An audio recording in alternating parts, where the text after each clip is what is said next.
Okay. Well, welcome again to Master Gardeners. It's hard to believe we're about maybe a little, are we halfway through or a little over halfway through on classes? It's flying by. So it's good to see you all here tonight. And Mr. Carl Griffey brought in some brownies as a treat for everybody. So please help yourself. And Betty and did you bring all these plants in? Betty brought all these plants in. They're left over from the plant sale. And so they're all free. So get what you want before we leave. Maybe swarm the table at break time. But there are free plants over there. Did anybody get a chance to go to the plant sale this weekend? Had a couple people? Yeah. Was it good? Yep. Good. Good. Okay. Did you go? I did not go. I'm still hobbling. So I'm trying to stay off of my foot. So okay. Oh, okay. Sorry, I just had a message on the Zoom. So what was the other thing I was gonna say? No, I think that was okay. Oh, I was gonna ask. We'd mentioned one time when we first at our first meeting that we didn't want to bring food in, but we might have a couple nights where we would bring food in and have like a potluck. Since we do have class on October 31st, would you all want to bring in Halloween treats or is the 31st going to mess with everybody's schedules? Yes. Yes. Okay. Because I didn't know, as I have grandchildren and I don't have to take them trick or treating anymore, so things like that kind of go over my head sometimes. So, what I could do is Mitchell Moat is scheduled to teach that night from Rutherford County, teach on turf grass. What I could have him do is go ahead and record his session and get that to me, and I'll distribute it to you all, and you can watch it on your own during that week, and we just won't have class. Okay. Okay. Because I didn't know if the kids would trick or treat over the weekend or if they would wait until, since I'm on a weeknight. They'll do both. I can tell the whole city to trick or treat on the weekend. Well, so I can't record. We used to have marital now.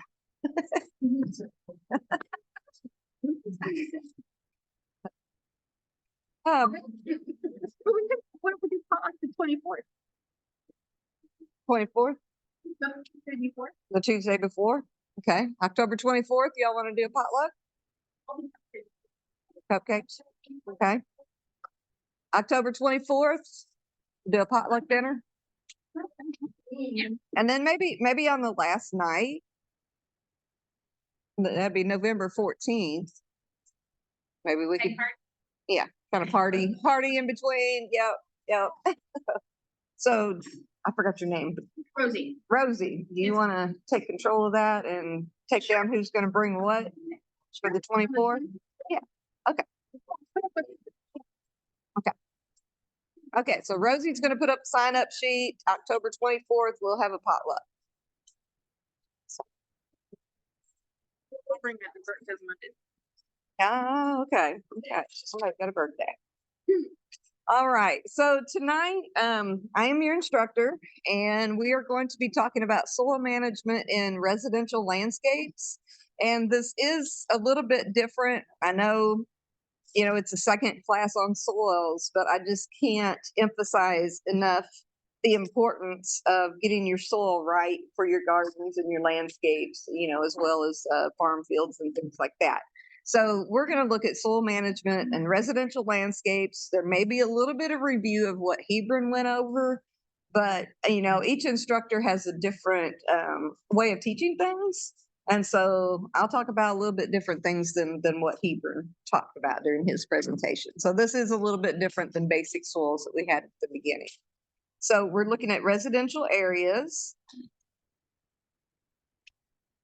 And so basically, we know that soil is going to provide physical support for your plants. It holds water for the plant uptake, holds nutrients, maintains air near the roots. A lot of people forget that the root system does need air. And so when that soil around your plants, especially around your trees, get compacted, the roots are affected. They die out because they're not getting enough air. So water and air is important. Um, Soil helps to that breakdown cycle releases plant nutrients and cycles those nutrients. And we'll also kind of look at that pH scale a little bit again. So what we want you to learn is some of the soil functions that can be indicators of soil quality. Be familiar with soil attributes like organic matter. Why do we add organic matter to the soil, or why do we add other amendments? Explain how to take a soil sample, um, and to interpret the soil report. I've got a soil report here that we're going to look at. And then be aware of the different types of fertilizer materials that are available and their benefits and their limitations, and some signs whether you really need them or not. Okay, and that's a big thing about soil testing. Fertilizer, lime, all those inputs are expensive, and it just keeps going up. So you might as well invest the $25 and get a soil test and only apply what you need, and not over apply a bunch and watch it go downstream, get into our water supply and things like that. And then we're going to talk about some just common soil organisms and what supports them. So okay. Glad that's easier to see up there. That dark on dark doesn't work. So what is soil quality? This is the Natural Resource Conservation Service, and this is basically their assessment. When they look at your soil, and NRCS will come out to your property, whether you're a homeowner or a farmer. They will come out and help you do a little assessment of your soil. Especially if you're wanting to grow, put a garden in your backyard, or, they do also have programs for fruit orchards, pollinators, warm season grasses, things that you could do on an acre or less of land, or if you have 5-10 acres, they can help you out also. So, so that's what NRCS does, but they'll come out and they'll look at your soil. Maybe take some profiles, look at the web soil surveys, and talk about the biological diversity in your soil. I mean, you can pretty much dig down and pull up, a sampling of soil, and you want to see a bunch of little critters running around. you want microbes that you just may not be able to see with the naked eye, but you want to see worms. You want to see those roly polies. You'll see grubs. You don't want to see them, but they are there, and they're aerating the soil, and they're doing some things. So, and you'll see the good insects like the ground beetles and things like that. All of that is part of that ecosystem that makes up a healthy soil. So soil serves as both a reservoir and a cycling area for nutrients, and again, provides structure and physical stability for plants, animals, and structures. How many of you live in the Sango area? Okay. How many of you have tried to plant a tree in your yard in the Sango area? What was the soil like? Clay And a lot of rock. and a lot of rock. Could you dig deep enough to get a tree in the ground? But it took a while, didn't it? Okay. Just the nature of that area. In that Sango area.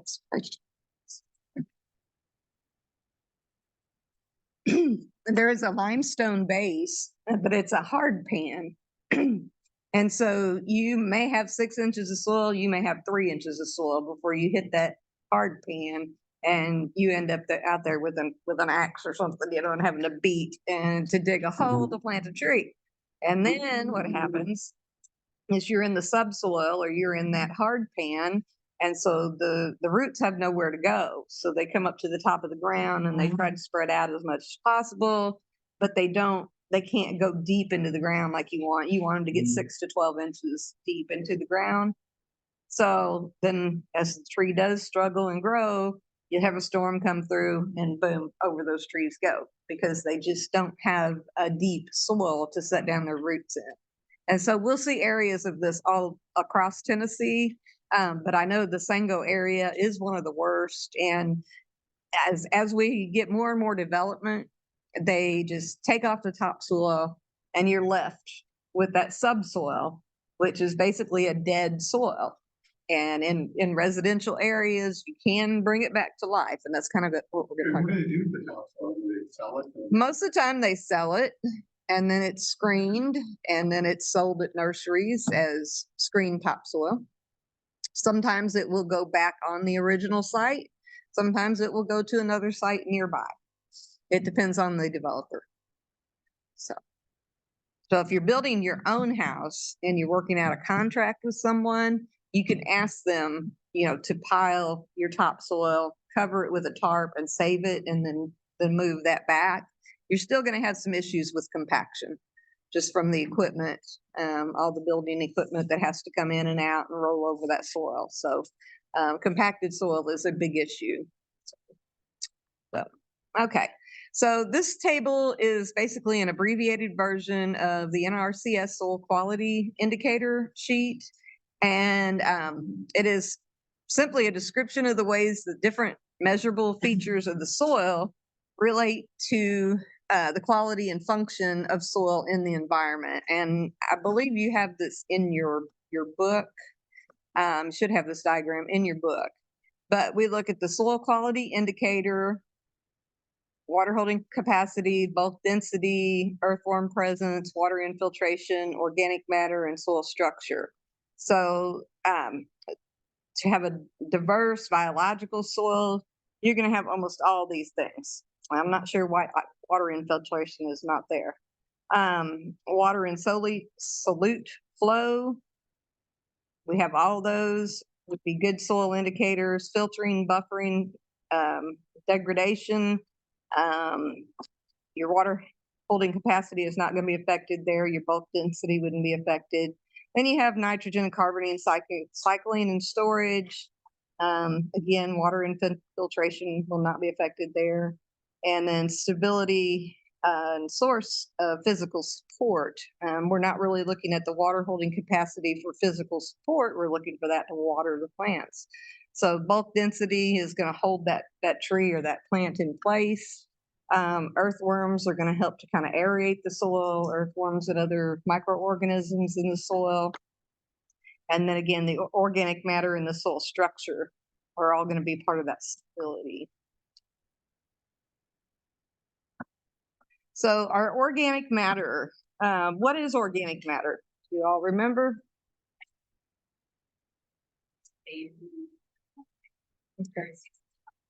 Okay, decayed leaves, the end of decomposition of something. Okay.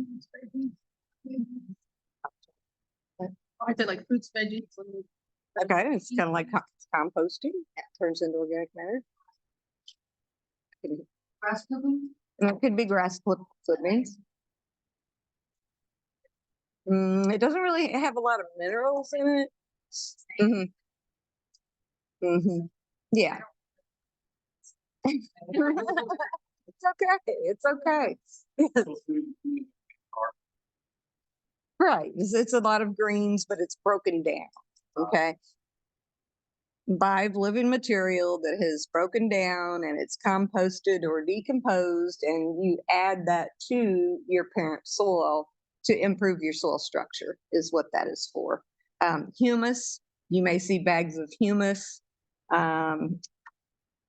maybe just labeled organic matter, maybe humus, but you can buy it in bags, or you can buy it at some of the nurseries in wholesale in bulk by the yard.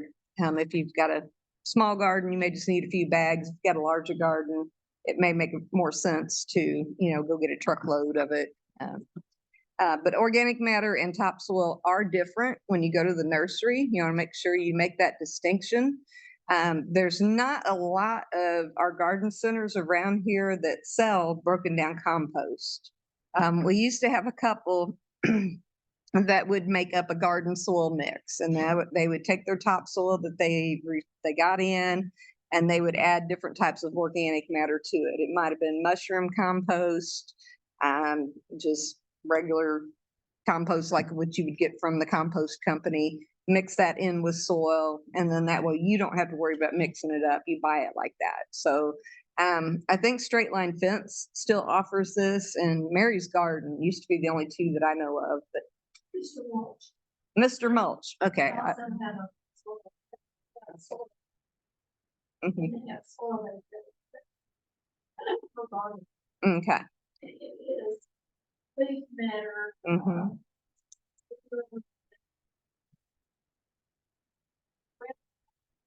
Yeah, yeah, yeah. It's just organic matter, just like anything that you would. Oh,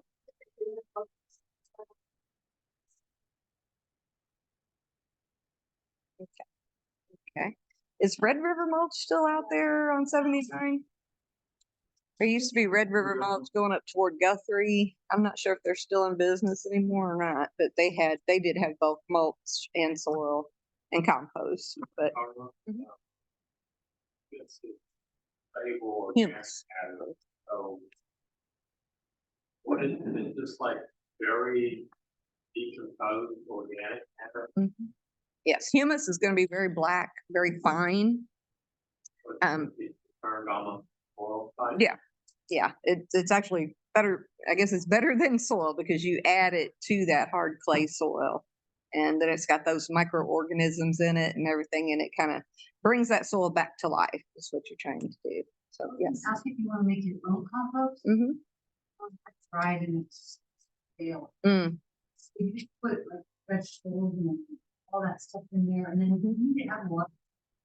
Not usually. I mean, if you've got a lot of like dried up leaves, like after we go through the first frost and you have a lot of leaves in there, I mean that could help break it down if we're not getting any rain. But you shouldn't really need to add water because you're adding with your greens and your browns, you're adding like your compost from your kitchen, everything except for bones and fat and things like that. You don't want to add that, but banana peels, apple peels, potatoes, anything like that, you can put in there, and that's your greens, and that adds wetness to it. And it depends. It depends on the temperature. It depends on how much you turn your pile. Okay, now turning the pile is very important if you're going to really compost at home.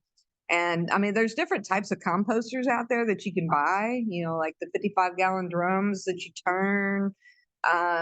The ones that By County used to give out, I found were very hard to work with because, you had to get down in there with a pitchfork or something, it was like a big trash can. And so it was very hard to get down there and turn it and get it to break down properly. I like putting things in, like the leaves and organic matter in bags, just black plastic bags, and letting them break down. And then in the fall, let them break down for a little while, and then add them to my beds. I might just use them like a mulch at first, and then kind of work that in. But being in the black plastic bags, they heat up real fast. And while you're mowing or whatever, you can go turn them, shake them, or whatever. Mhm. Stuff in those bags. Well, I got a different recipe for that. I mean, you can. I've tried all kinds of things. I try to make life as easy as possible. So when I had a larger garden, or even in the landscape, what I would do is those kitchen scraps. I called it composting on the go. And I would know when my corn would be at a certain point where it needed that extra little boost of nitrogen, and your greens are going to add that. And so I would collect up as much as possible, and I would gently dig a little trench right next to my row of corn and put that compost down in there and cover it back up. And I would do that around different plants too. And if I had really dry areas and we were going through a drought, same thing, because we used a lot of vegetables. We were eating a lot of vegetables, and so there was moisture in there. And so I would just take that and I'd gently dig and I'd bury that in there, and that would add a little moisture around the plants, and then it breaks down and adds some nutrients. So that's what I kind of call it, composting on the go. That's the only thing I could think to call it. So, and I also, oh, I'm sorry, Brandon, go ahead. You don't have to, you can, but normally they will work their way in there. They'll come up from the soil and they'll come in and they'll start breaking down that organic matter. You'll find moles. And I remember one time I stuck the pitchfork in and came out with a mole, and it was pretty gross, you know, to turn it. So, those are the things you want to avoid, but they're going to get in there too because they are decomposers, and so they're in there eating those scraps. But you definitely want to stay away from bones and fat so that you don't have raccoons and things like that, dogs getting into your pile. Eggshells are great to put in. Again, sometimes I will put them in the pile if I had a bunch because I used to have a lot of chickens. I just kind of crack them up with my hands and put them in there. But other times, if I had slugs or snails problems going on, I would just take those and sprinkle them along the edge and throughout the garden. And they kind of help with the slug and snail control. And they add a little bit of calcium. What about coffee? Coffee grounds are acidic, so be careful about using those in the garden, vegetable garden, I should say, or around plants that are not acidic loving plants. They're great around roses, hydrangeas that you want to turn blue. Um, yeah, but yeah, you can add those things in there. Just be careful on the coffee grounds because they can get acidic and turn your soil acidic. Does this extension have like a farm where we get to go learn hands-on that's owned by us? Or like the Well, our extension office does not. Now, periodically, I will offer like farm tours and things like that, and I'll have to remember to put you guys on that list because I work with two different audiences. I consider my home and residential, and then I have the farmers that I work with. So, at times we do have tours of gardens and things, but we don't own a farm. Austin P has a farm.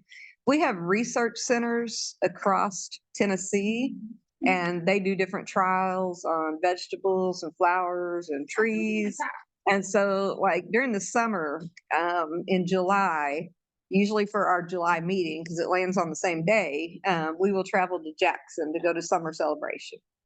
Okay, and that's just a full day. You get to tour the gardens, you get to go to classes, there's outdoor stuff going on, lots of good talks and things. So we'll just, cancel our meeting and we all go to Jackson.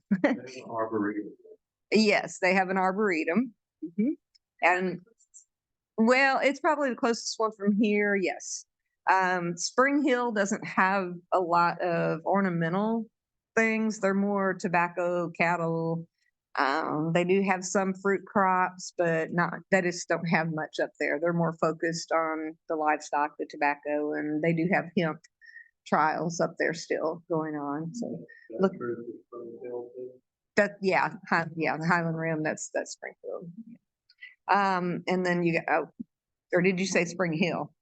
You said Spring Hill. Oh, I said Spring Hill. I meant Springfield. I'm sorry. So we got Springfield. Yeah. And then we got what?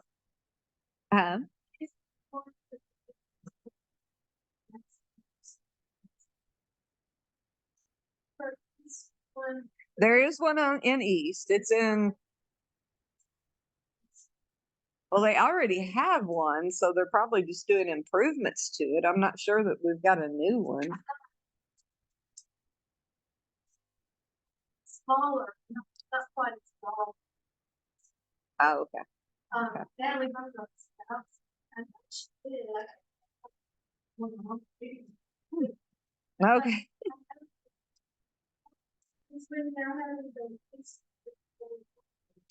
The master, the next two, no, it's this Thursday. Okay. Okay, yes, but that center is already established. It's been there for years. That's the same place where summer celebration is held. Okay, and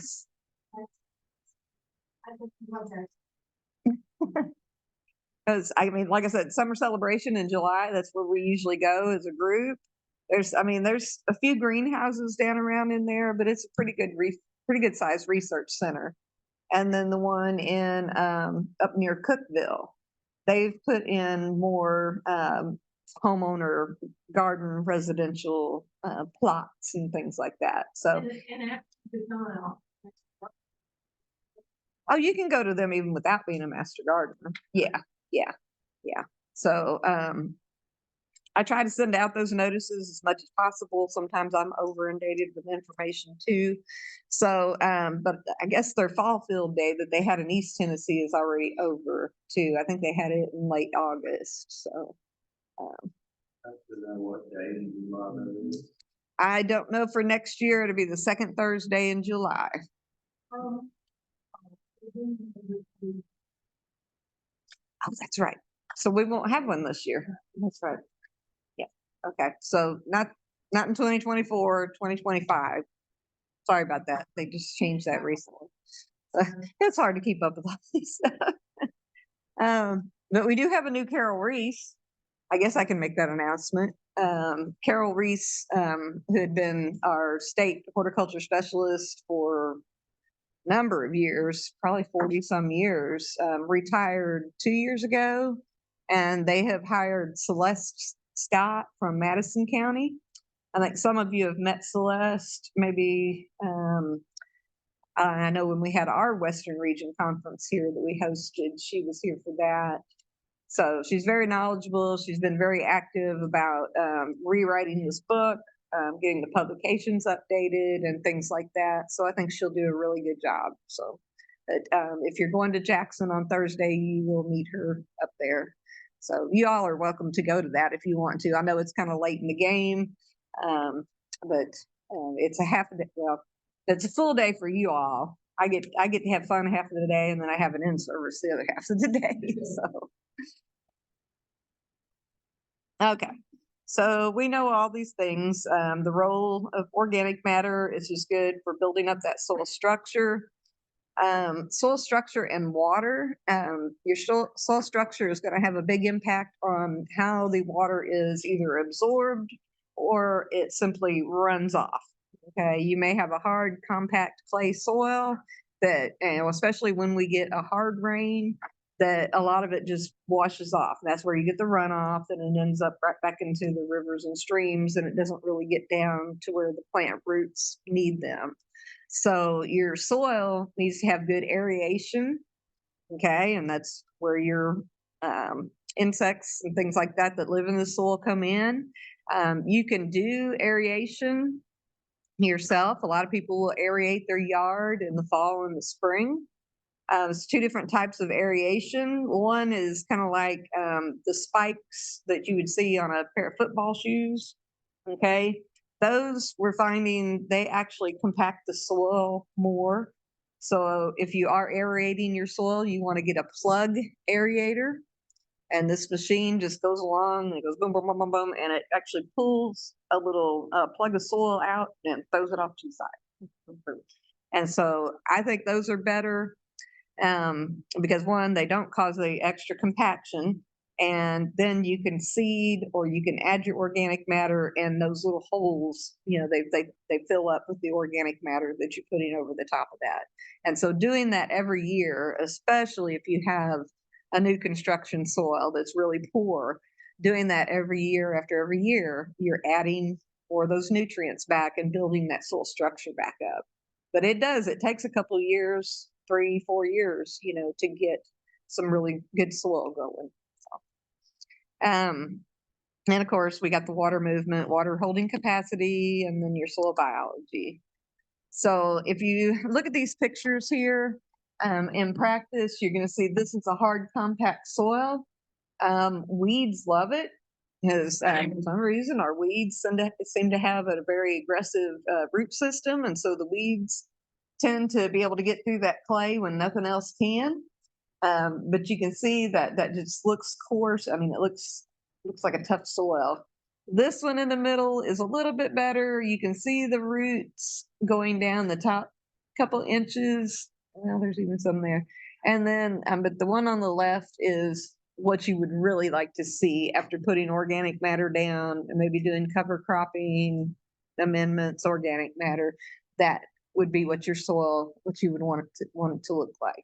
But you want your roots to go down, 6 or 7 inches down into the ground. Because if they sit on the surface like this, when it gets hot, they're going to dry out real easy. because they're not searching for roots. They're just kind of hanging out right there, and they want to be spoiled with a couple inches of water, every day or every couple of days. So this soil is more friable, which means it's more workable. It's easy for the roots to work its way through and become established. Okay, so the infiltration, there we go. That is the movement of water through the soil. Ooh, we want to watch that again. Woohoo. All right. This is healthy soils. That is what you want to see happen. Okay.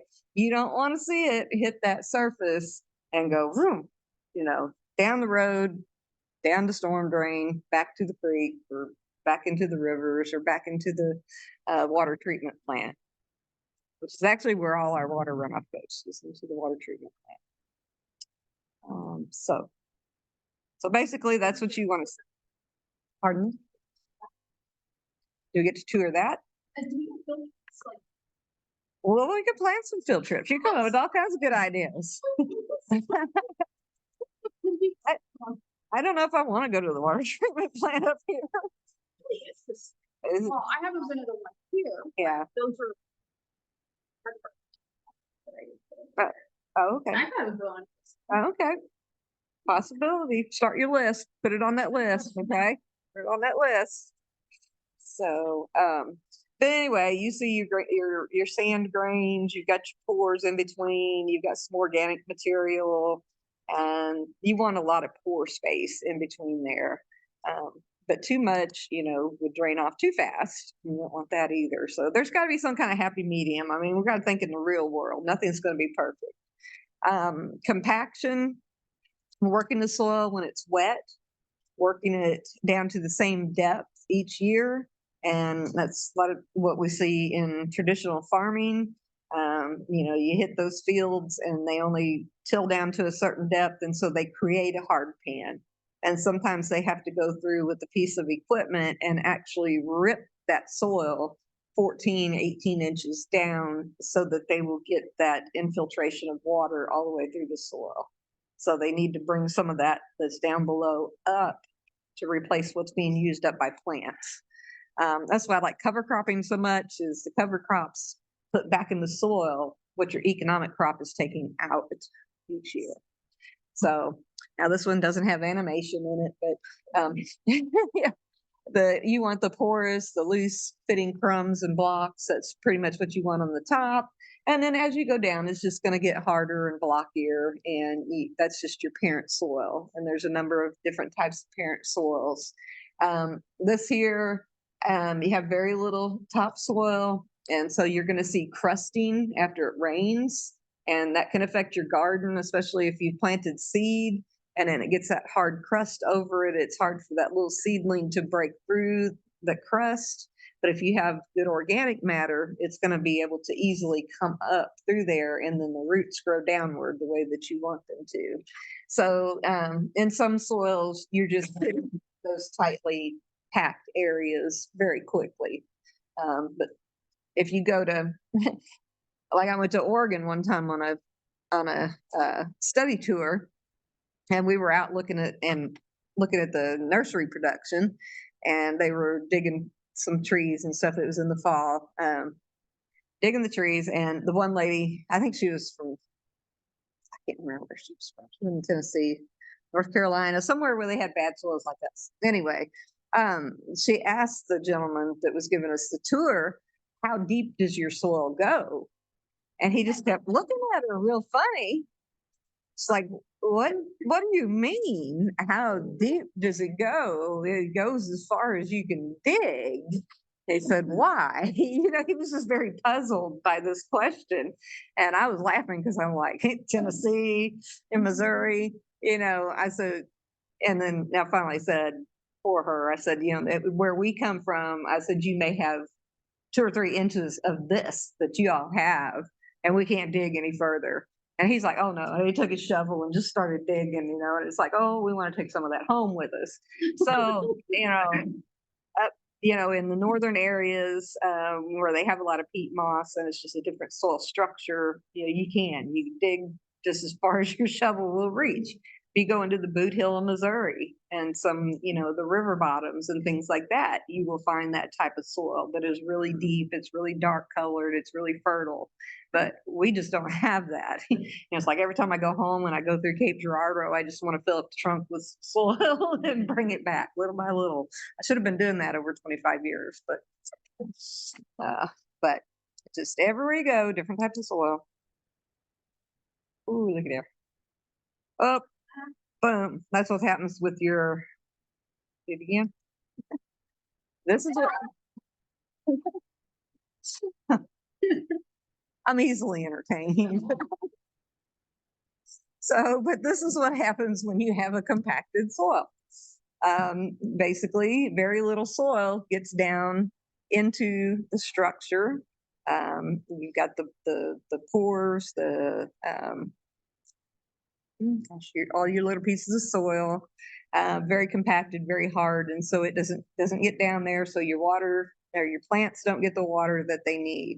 So by doing some adjustments, tillage is not always the answer. If you've got a smaller area, I like to use a broad fork, and a broad fork is just like a straight pitchfork. And you basically, it's got tines on the bottom. They're this long and they're sharp on the bottom. And you push that down into the ground, and then you kind of pull back and you pull up the soil. And so you're double digging, basically, is what you're doing. You're bringing that second layer up to the top, and then you're mixing that all together. So small gardens, it works very well. If you have an acre, you probably don't want to use a broad fork. Maybe that's why they used to have so many kids a long time ago, when you had to use things like that. Horses are right, but it's not quite the same as a potato fork. Yeah, it's a little bit different. But it does work well in small areas, and like your landscape areas, if you're getting them ready for planting. Like if you have a new house, I know what I did with my farm and the house I had in town also is I spent several years double digging the soil, adding compost, adding plants, putting out radishes and other greens, right out there in my front landscape. And then I would till those under year after year. And then after about 3 to 5 years, then I started putting in new shrubs, trees, and things like that, because I wanted to build up that soil before I planted the expensive permanent plants that were going to go in there. So I should have threw some of those pictures in here. I got those. So what is man's impact on soil? You can look around town and see what man's impact is on our soils. In Montgomery County, we do not have any type of soil preservation ordinance. And we also don't have any type of ordinance that would affect the removal of large trees on personal property.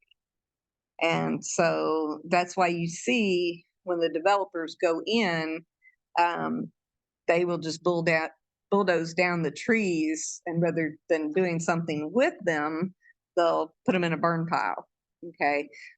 We need to get a program together where that wood is being at least reused instead of those trees just completely gone to waste. There's got to be some way. I mean, there is an option for developers to put in a tree preservation plan when they go to build a new subdivision or put in those houses. Most of them choose not to, okay, because it's their property and they can do whatever they want to with it. And so after they get it ready to develop, then they go to the Regional Planning Commission and get their other permits to continue with the building process. But it's complicated. There's a lot of gray areas. And I guess I'm on my high horse still because of the 200-year-old ginkgo. I don't know if you've caught it on Facebook or anything, but I was standing right there when it came down, and I tell you, it just broke my heart. So there was nothing wrong with the tree, but there's a new development going in on Madison Street. They're tearing down the mansion, and 3 old trees went. Okay. It was a 200+ ginkgo tree. It's on The Dunlop Mansion? the Dunlop Mansion. This sound.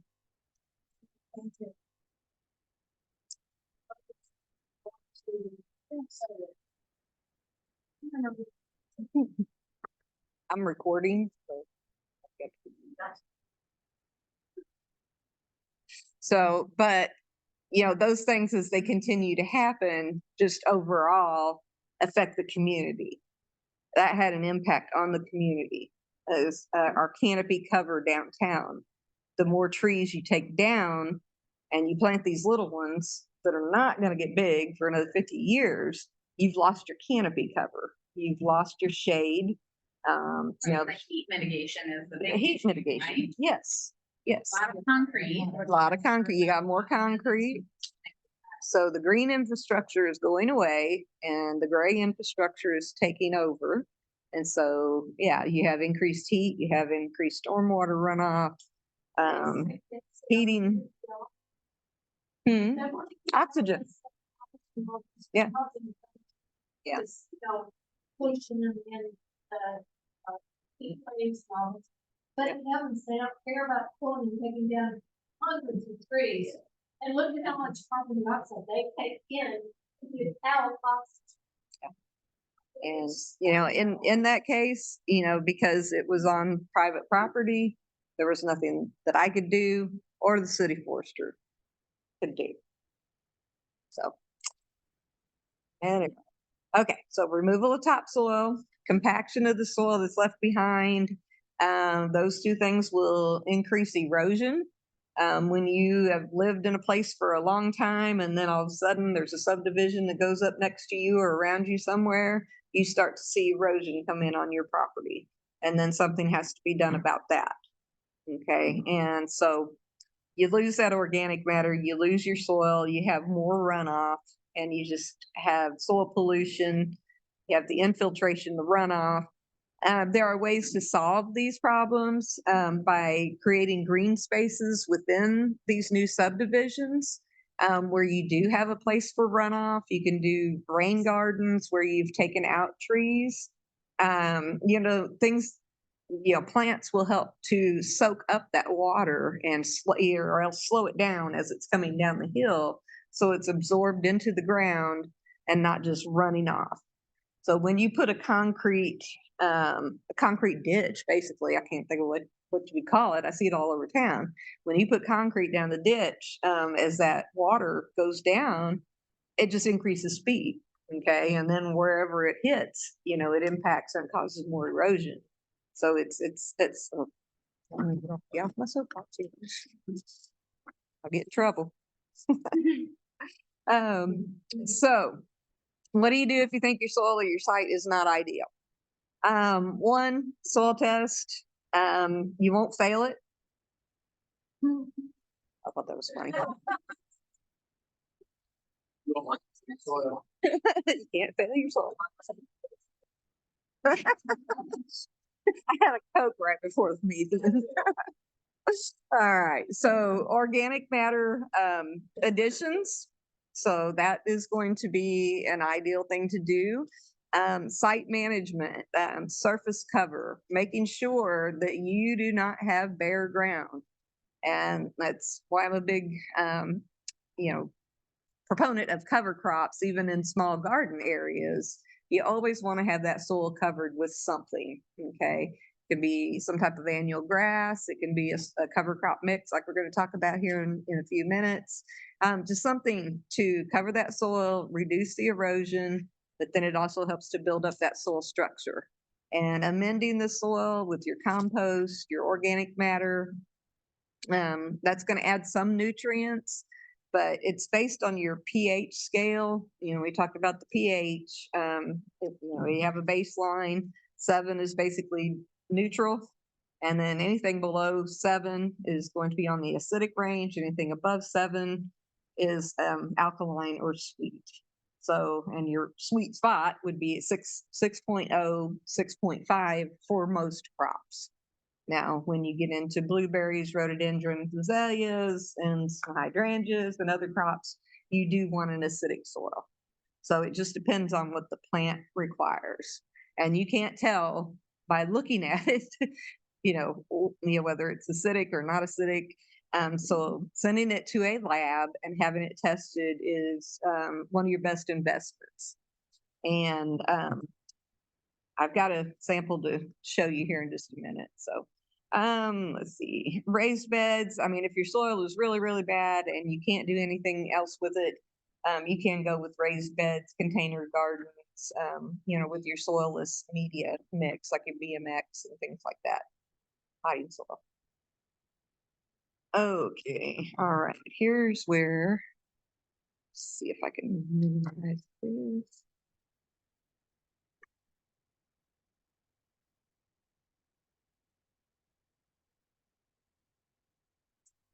Okay, can everybody on Zoom see the soil test? Yes. Yes, okay. All right. So when you submit your soil sample, and we're gonna go over again how you're gonna collect that sample, because how you collect the sample, your results are only as good as the sample you've collected. I guess I did it right. So, okay, so you've submitted your soil sample, you filled out your sheet, and let's see, it's gonna come back. Okay, he had his tested for perennial flowers and herbs, summer bulbs, shrubs, non-acid, grass, clover, pasture maintenance. Okay. Hmm. Oh, yes.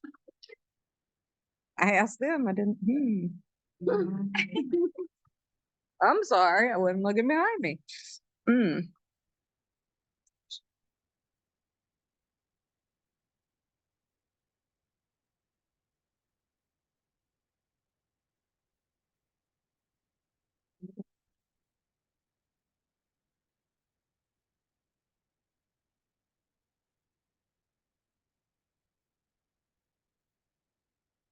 But darn. Hmm. Why is it doing that?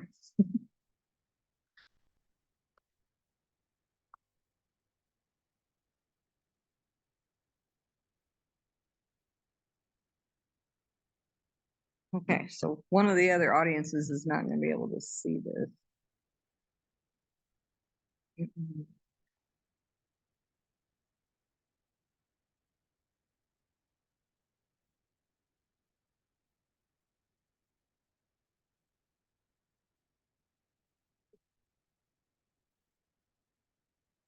Hmm.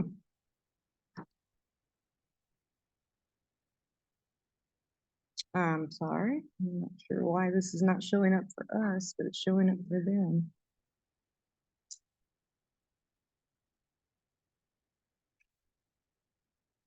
Hmm.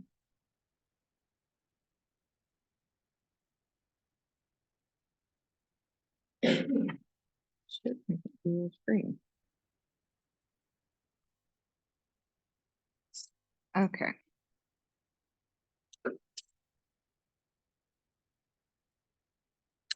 Well, I'm sorry. I don't know why it's doing this. So I've stopped share on the other one. Okay, let me start on my thing.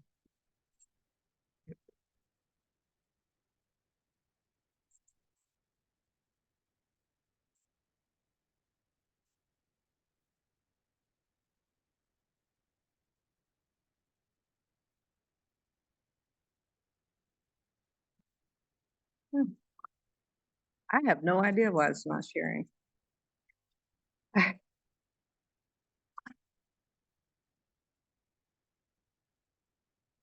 Well, I apologize for that. I should have tested it out earlier. I just assumed that it would work. Is anybody here IT type person? Aren't you just on Zoom? Hmm? Aren't you, for Zoom, isn't you do the I share and it should Uh-huh. be that and then. That's what I was doing, but it won't. Yeah. Oh, see. Staff would laugh their head off if they saw me coming up here to try to, what are you trying to do? Okay, I'm trying to share the screen of the soil test. Okay, So it's right there. okay. Okay, It's just not coming up. that's not coming up. Um,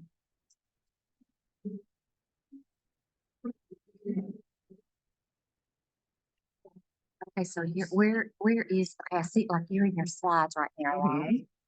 Yeah, I shut down my slides. Okay, so go back to what you want to share.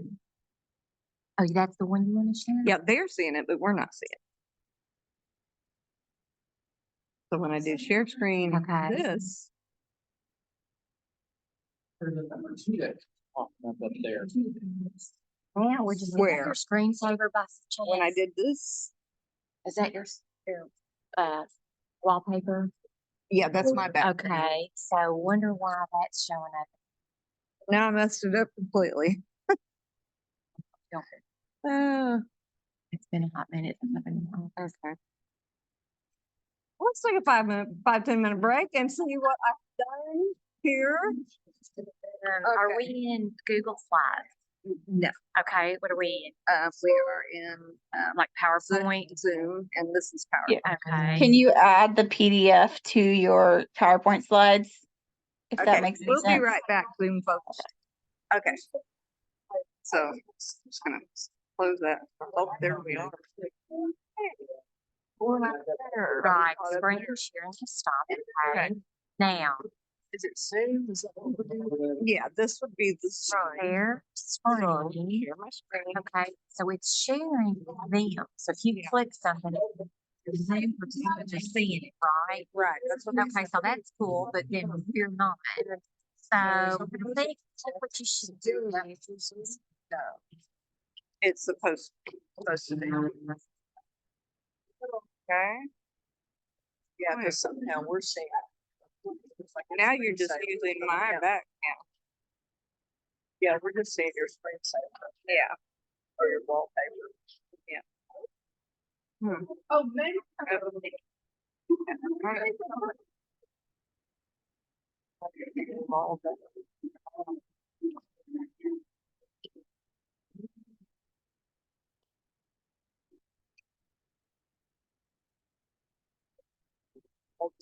We'll see in our faces. Right now, yeah, I can, yeah.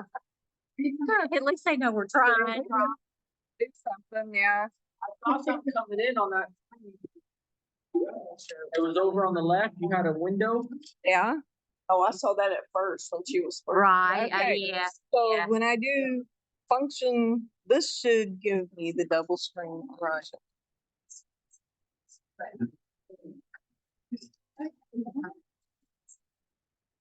That's the only way that I've known how to fix it before, that you can change the view, is these two buttons right here. Maybe it's Zoom has disconnected from that. What if But I'm you just- backed out oh, everything and then you see Duplicate, screen? duplicate, that's what I was looking for. Wait, yep, now you've got Zoom up there. Duplicate, okay. All right, that's what I was looking for. Okay. Until we do a puppet show there. Yeah, there you go. Okay. I'm not, You okay, got it? okay. We Good may not, job. I'm so glad I could. we may not get back to our presentation, but. Okay. But that's what I was looking for. Okay, Because you had to set up two different screens instead of a two-different screen, right? okay, I guess that's why it was showing up behind me, but I couldn't see it on here. So, okay. Okay. We're on break. Can't get everything out. We'll get it. I have one field and I want half of it to be flowers and half to be vegetables and 2 separate soils. I would just do one. If the soil is fairly similar, I would just do one sample. It's $25 these days. So, Yeah. and then you can do your perennials, your annuals, your vegetables. You get 4 crops. Okay. And then what's this? Oop. What is- Karla, Yes, if you quit messing were, with it. if you were,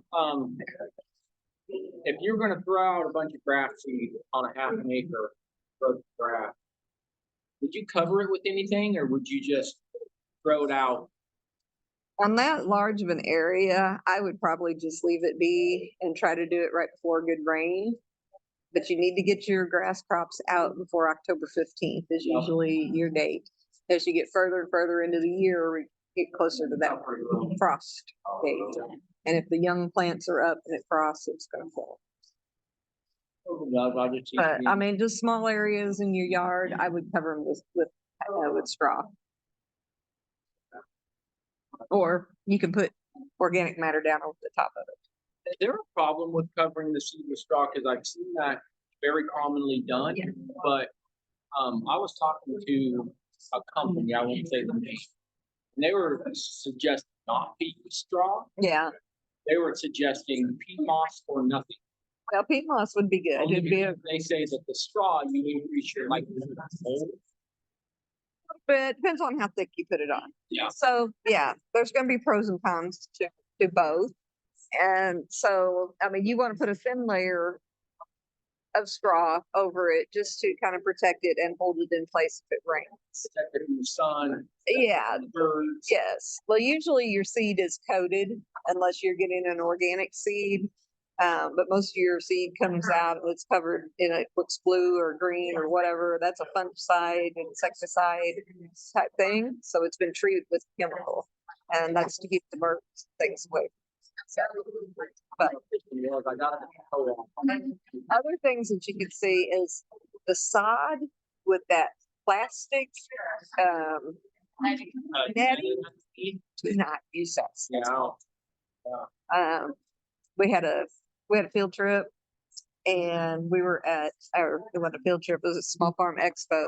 And I was walking through the display tent and my crutch got hooked on one of those and took a face plant. Oh, no. And then I started looking and other people were tripping over it also. And so a bunch of us were out there, we were trying to clip it and pull it up. And then, we told the powers that be that, we gotta remove that stuff. It even gets tangled up in your lawnmower. Okay, we want to come back together.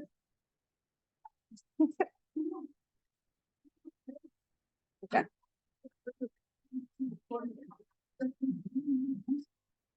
I usually send it out either on Thursday or Friday. Yeah, you're allowed to read. It's fall break. was all. Okay, so that's next week, isn't it? Yeah. You guys listen to it after. Because I won't post it till after class. So. Oh, but the people on there are live, so it's either live or listen after. So like right now, I'm recording, so you can go back and watch the recordings. Okay. All righty. I think we've got it all. People on Zoom, I hope you're seeing the soil test results. Somebody give me a thumbs up. Hello. We are. Yes. Okay. Yes. Okay. All right. So here's what the results are going to look like. And as I said, I kind of skimmed forward and you get to choose 4 different crops and you put the crop codes in per soil sample. So if you have just like your front lawn or your back lawn and it's very similar soil, what you're going to do is you're going to go around to several areas, taking little subsamples and putting that all in one box, and you're going to submit one sample. But you can get 4 crop codes per sample. Okay. And so we use those codes and then they look at the soil and the results that they give are based on the cultural requirements of the plant that you're wanting to grow. But just for basic information here. All right, we're going to look at your soil pH. Your soil pH is 5.95. You think is that acid or is that alkaline? Okay, it's getting closer to the acidic side, but it's very close to 6.0. So we're probably good. Then on your phosphorus, 70, it was very high. Now, I'll ask this since we've got him here. Did you pull your samples from a 6 to 8 inch depth? I used to spade and put it in. See if I could get it, but I Okay. didn't go any deeper with that. Okay, okay. So sometimes you'll get a high rating on phosphorus if you did not get down to 6 inches. And that is because phosphorus does not move readily in the soil. It likes to stay in that top 3 inches of soil. And so that can be kind of a problem, and it shows a high rating. So there's not going to be a recommendation for very much phosphorus because this phosphorus is showing high in the soil. Okay. Now, potassium, 181, that's showing high also. Calcium, that's going to be a satisfactory number. Sometimes you just see the S on the end. Calcium is very important. Magnesium, those numbers, if you have a vegetable garden, you're really going to want to pay close attention to those because we have tomato diseases and pepper diseases, things like that, that can be caused by a lack of calcium, a lack of magnesium, and it could go back to the soil pH to where those minerals are just not available to the plant because your pH is out of whack. Okay. And then we've got zinc. You know, these are your micronutrients: zinc, iron, manganese, boron, and sodium. And they're all within a good range. We usually are not deficient in these. It's usually satisfactory or high. So if you, let's say, for example, if you were raising cattle, okay, and you started having problems with your cattle aborting early, maybe you have Black Angus and they're starting to look a little red. And at first you think, well, you know, maybe it was just DNA, it was bred with a red cow at some point in time, and that's just coming out. Well, what can actually happen is the sulfur ties up the copper in the soil, and then your hay that they're eating has a deficiency, which makes the animal have a deficiency. And that happens in our area because we have the steam plant and we have the zinc plant. So we have a lot of sulfur in the air that comes down in the rain, and it does affect our soil. And so then that affects what the cattle eat, what you eat, and things like that. So that was something that my old boss, John Bartee, discovered and did a lot of research on years ago. And I just thought that was very interesting that they could, you know, they tied that directly to the steam plant. And that's why we have good scrubbers. Now, from what I understand, they have better scrubbers on the steam plant to make sure that that sulfur, that pollution is not going up and then coming back down and affecting cattle. So it can cause nutrient deficiencies. So as you go along, okay, that's what your soil is, how it stands. And then if you would have had, okay,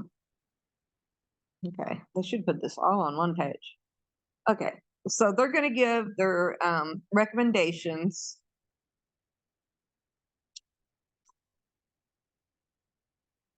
Recommendations down here.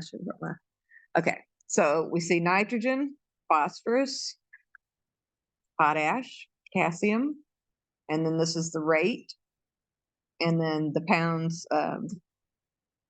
per square feet. Now, if you were doing this on a farmer level, a field test, this would be pounds per acre. So you want to make sure if you're a homeowner that you fill out the right sheet, or else we got to do some calculations, or I usually just send it back to the lab and say, oops, they marked commercial and we need to change it to homeowner. And so that brings it down to per 1,000 square foot, per 100 foot row, or per 10 square feet. So we scroll on down a little bit farther. Okay, so sample number 1 is perennial flowers and herbs. He's going to apply 1 level teaspoonful of 3300. So that's only has nitrogen, correct? So we got NPK, nitrogen, phosphorus, and potassium. And so it can be a 3300 or it can be a 2700 or similar nitrogen source in March, June, and August to each 10 square feet of bed area. So that's exactly what you need to put down. You need to measure out your square feet of area and then take that time. You have 20 square foot, you're going to put twice as much. Okay. You're going to put 2 tablespoons. Wait a minute. Yes. So since they did not assess nitrogen, nitrogen is something that needs to be applied every year. Yes. So they're just saying, based on what you're growing, Mhm. without reference to how much nitrogen is there. Yeah. Nitrogen leaches readily from the soil, and so they can't test for it. So there will always be a recommendation based on the research of what that crop needs at what point during its growing season. So is it safe to say then that anyone who has perennial flowers and herbs, that with the nice? Not necessarily. Your soil, your pH may be a little bit different. Yeah. So that's why when you get like a pH meter from, even if you buy the $150 pH meter, it's going to tell you what your pH is. But if you don't know the crop profile, its cultural requirements, you still don't know how much fertilizer to put on there. So that's why we recommend going through a lab. And since our lab is neutral, we're not trying to sell you fertilizer or anything. We're going to give you the rate based on what the plant needs. Okay? So you're going to put 1 level tablespoon of this 3300 or 2700 on each 10 square feet. And I said that wrong a while ago. I did not mean 2 tablespoons. It's 1 tablespoon per 10 square foot area. What's It's hard to do when you have, that is a very, very small amount. I would probably put it in with some organic matter or put it in with my seed if I'm broadcasting seed and just spread it out the best that you can. So he is lucky that he doesn't need very much for this area. Now, some results will come back and it will say, you need 10 pounds, 3300 per 10 square foot. That would be a high recommendation, but it just all depends on the crop you're growing and your pH, really, and what the plant. Okay. So then you have a mulched flower bed. Mm-hmm. Yes. Try to get it correctly on the soil. Yes. When you're pulling your soil samples, you want to pull that mulch off to the side and you want to get down and get into the soil, and 6 to 8 inches deep is how far you want to go down. And when you're applying, like, let's say you've done that. Oh. So got this information. It's March. You can pull the mulch off Yeah. the bed and put this on, put it back on. And then you can August. Oh, no, you could just add it over the top and make sure that if you don't want to have such a thick mulch layer that your water's not getting through it anyway. Okay. It will break down. So, okay, I was missing. I just think Okay. you gotta add the nitrogen. Fertilizer. It's better to add it to the soil, but if it's in a mulched area, you're just going to have to do the best you can. Okay. If you slip the nitrogen, go down. Right. Right. But if you irrigate or Mhm. get some rain It's on gonna it, keep on flowing. Yeah, it's going to go down and it's going to go through that mulch, but you're going to lose some of that during the mulch. Yes. Mhm. I'm not trashing anybody, but if you have like green, the lawn doctor, whatever, and they come out and they fertilize, your neighbors. Lawn might need something different, so we basically might have to. Yeah, if they're not soil testing before, then yeah, they're just putting out whatever on a basic recommendation. I don't like to make basic recommendations. I've, always recommend to people, even if you're using a lawn care company, go ahead and have your own soil test done and give them a copy. You're paying for the service. So Part of the problem I've noticed, I never really. Or there's a lot open. I'm honestly. Mhm.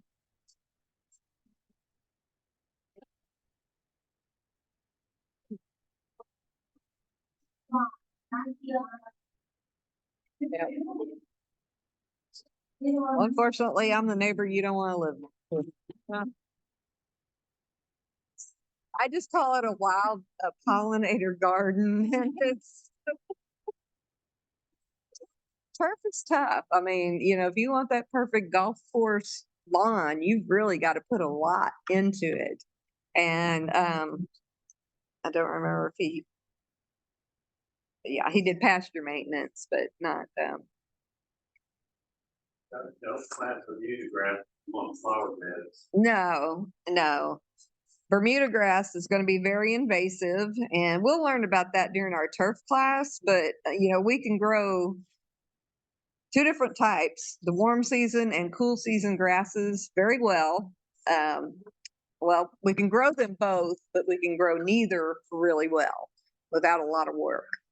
And so I guess that's why in my mind I try to reduce my turf areas, and I want to put trees and I want to put flower beds and things like that. It may be a little bit higher maintenance depending on what I plant, but putting in large trees where I'm not going to have to worry about grass underneath it after a while. I can keep that mulched, I can do something else with it besides continually fighting the lawn. Like I've got 3 different types of clover that I'm getting ready to put out in my lawn this weekend because I have nothing but goose grass. Have y'all ever seen? You remember the goose grass? Did we see it in that picture?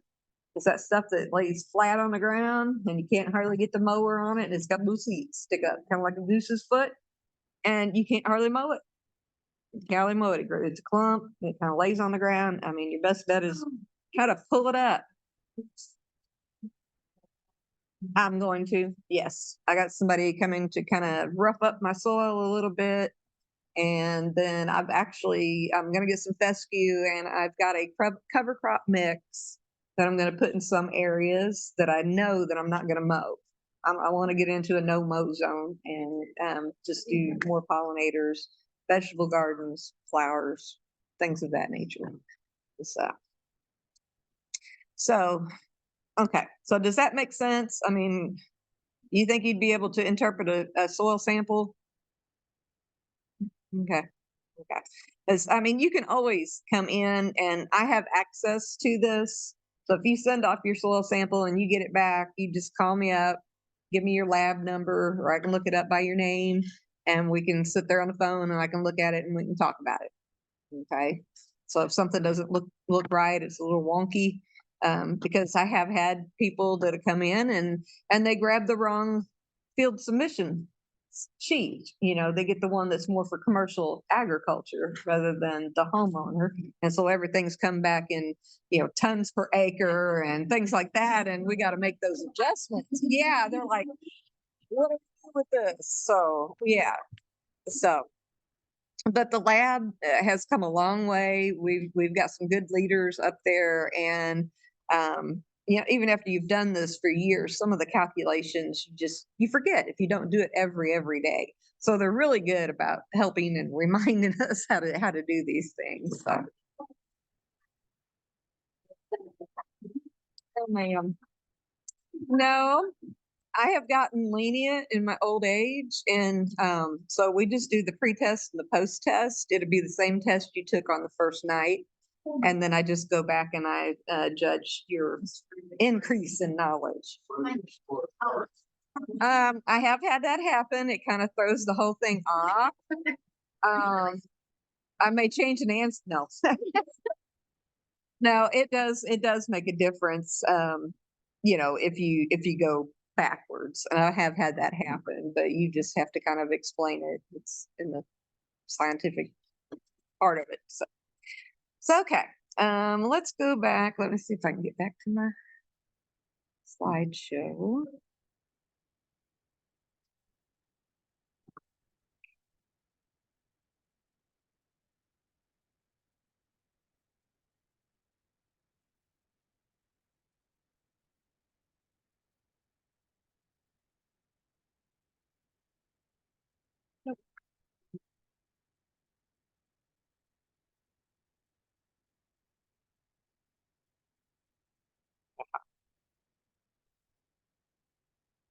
Okay. Okay, so that covered the soil, test results part. Okay, cover crops and green manures, manure, compost, soil conditioners, ditches or tile, for drainage, erosion, and tillage are some of the next things that we're gonna go over. All right, cover crops. Just like any other plant, you have, cool season cover crop plants and you have warm season. And so right now, as we're finishing up our garden, cleaning up the garden beds and such like that, even if you have raised beds, you can do some small, lower growing cover crops. If you've got a garden area or if it's a lawn area and you just have not been able to get anything to grow, you may have to cover crop it a couple of years and then, just keep adding some fescue in with this, mowing, building up your organic matter in the soil, to be able to get a good lawn of fescue. So I had some very steep hills where I was getting a lot of erosion and things like that when I moved into a house in 2015. And it was summer and it was July and it was raining like crazy. I'd never seen a July with so much rain. And so there I was standing on my front porch watching all my good soil just go right down the hill. And so I looked it up and I was like, all right, what is I'm drawing a blank. Buckwheat. Buckwheat was the only thing that I could find that would germinate because you can't really plant fescue during the middle of summer. And so I put buckwheat all over the place. Our insurance person came to inspect it, to give the final inspection on the house to let us, I don't know why they had a problem with it, but they're like, what is this stuff? You can't have this stuff. It's not grass. And I was like, well, that stuff is for erosion control. And I handed him a little pamphlet from the USDA. And I said, that's the only thing I can get to grow right now to hold my soil in place. And so I gave her kind of a little lesson there. So, but they weren't going to insure my house because I didn't have a lawn. I mean, she was being picky, I thought. I don't know. It was some kind of final approval on something. So, but I just planted the heck out of buckwheat. She didn't know it at the time, but there's also turnips down there, different types of radishes that came up later. And so I had radishes like this big. I mean, but it really helped. It broke up the soil. And then when we got that first freeze in the fall, all that kind of broke down. And then we did plant late. We planted late on our fescue. Never could get a good lawn out there. And again, I started in trees, landscape beds, less turf, more trees and things like that. So more manageable turf areas because I don't like to mow either, really. It's good exercise, but I don't care for it. Is out of county. So, yeah, in the city, you might have got if somebody would complain about it, like if you plant a buckwheat in your front yard and you neighbor would complain, yeah, you probably have buildings and codes on your doorstep. Unfortunately. So. Mhm. Mhm.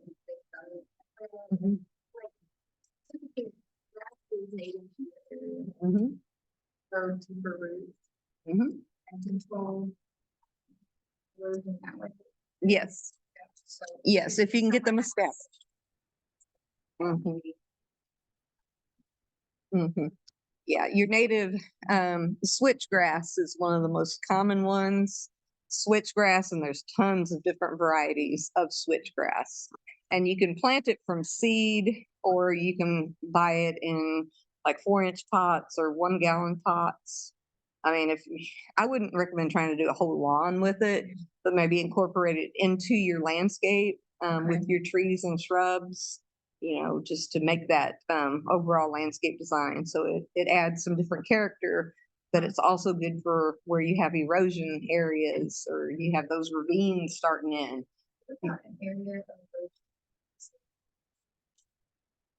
of We just have to look at the varieties of switchgrass. There's some that will take shade, better than other varieties. I mean, I like Shenandoah switchgrass. It only gets about 5 foot tall, and then it gets a real tall plume, and it's kind of pinkish red, and it waves. So with your ornamental grasses, you leave them out, all winter long. You don't cut them back until the summer. If you come out here in the daytime sometime, we've got some switch grasses. We've got what's called heavy metal out here planted in between some of the parking spots. And so it gets a nice plume on it, and you leave that for winter characteristic, and it's also holding that soil down. So, yeah. So, let's see. All right, any other questions? Let me get back on track here. Okay, cover crops, grassy type cover crops. These would be fall planted. Usually October 15th is the date you want to get these out. So I'm pushing the limit myself on getting mine out, but a mixture of rye, wheat, barley, and oats. These are very easily established. I mean, you do need to kind of rough up the soil a little bit. I don't like to till really deep because you're bringing up that seed bed of dormant seeds. So if you lightly till or rake the top, and then the seed has to have good seed to soil contact. What's the planting date? That's The same thing. You want to get out by October 15th. I mean, October 30th is really your latest, but anytime after October 15th, you're getting closer to that first frost and freeze. And even if it comes up and it's a little baby about 2 inches tall and we get a hard freeze, it's going to kill it. So we want to get it established before we get a hard freeze. So that's why they say, October 15th is about the latest. On wheat, it's a little bit more tolerant. You can, about November, the first week in November, you can still put wheat out, because like this year, the soybeans are not drying up fast enough. And we've got some fields out there that, they're saying they're not going to get the soybeans out until the first part of November. Well, wheat's going to follow that in order to have something to hold down the soil. So it's going to be a late wheat planting. So. I'll give you a free plug in my area. Okay. So winter hardiness, starting at oats, at least winter hardy, rye, most are barley is very sensitive to low pH. So if you have a bad pH, Like above 7, more, it doesn't like the alkaline side. no, it That's- doesn't like. Oh, it doesn't like the acidic side. Okay. Gotcha. Okay. I have not tried putting barley in my mix before, and I really don't like to put rye in it because rye is hard to kill back. Even though it's supposed to be annual rye, it's a very tough crop to kill or to roll down and get it out of your way so that you can plant your garden plants that you want. But these do help to cover that soil during the winter months. Let's see, it helps to just prevent that leaching and erosion, helps you outcompete weeds. Just keep that. Should you do this in raised beds also? You can, but it's going to be a little bit harder to get rid of them. I mean, because you've got to mow them or you've got to till them under. And usually, what I would do in my areas, and I would have small garden beds in different areas, okay, plus my landscape beds. And so I would mow them down first and mow that, and then like take a broad fork or a spade or something and turn that over and put it in. Okay. Now, like on larger farm fields, they're gonna kill it off with a pesticide, possibly. They're gonna roll it down. They're gonna cut it and then lightly till it in. There's several different ways to go about it if they're using it as a cover crop. Of course, all of these can be harvested for, the grain and then the straw afterwards. And you can plant within that stubble. So if you want to cut wheat, make your own little straw bales, you could. What I like to do is roll them or walk on them or strip till where I'm going to plant and just flatten these cover crops down. Just keep walking on them You can take a heavy log. You can take a 55-gallon drum with water in it and roll it back and forth. If you've got a flat, now that one gets a little complicated because it is heavy. So, but I've done it. You just don't want to get downhill below it or it's going to run you up. Yeah. Yeah. So, but like I said, I do small gardens, small areas and rows so that I can use tools like that to, roll down these cover crops. And then you just kind of where you're going to plant. Now you want to row tomatoes here. You're just going to go along and you're going to pull up those cover crops and lay them off to the side. That is your mulch. That's your living mulch. You don't have to go down to the big box store and pay $7, $8 for, a bale of straw. I mean, you're making your own straw, you're making your own mulch. You And- don't wanna find Mm-hmm. their what's called center. Wheat Mhm. or barley, also spring type, Mm-hmm. they grow up like Minnesota. If you plant the spring type early enough, they'll come up and grow. And when it gets cold, they'll kill them. So you have the ground cover, but you don't have to fool with all that vegetative stuff in the spring that you really don't want.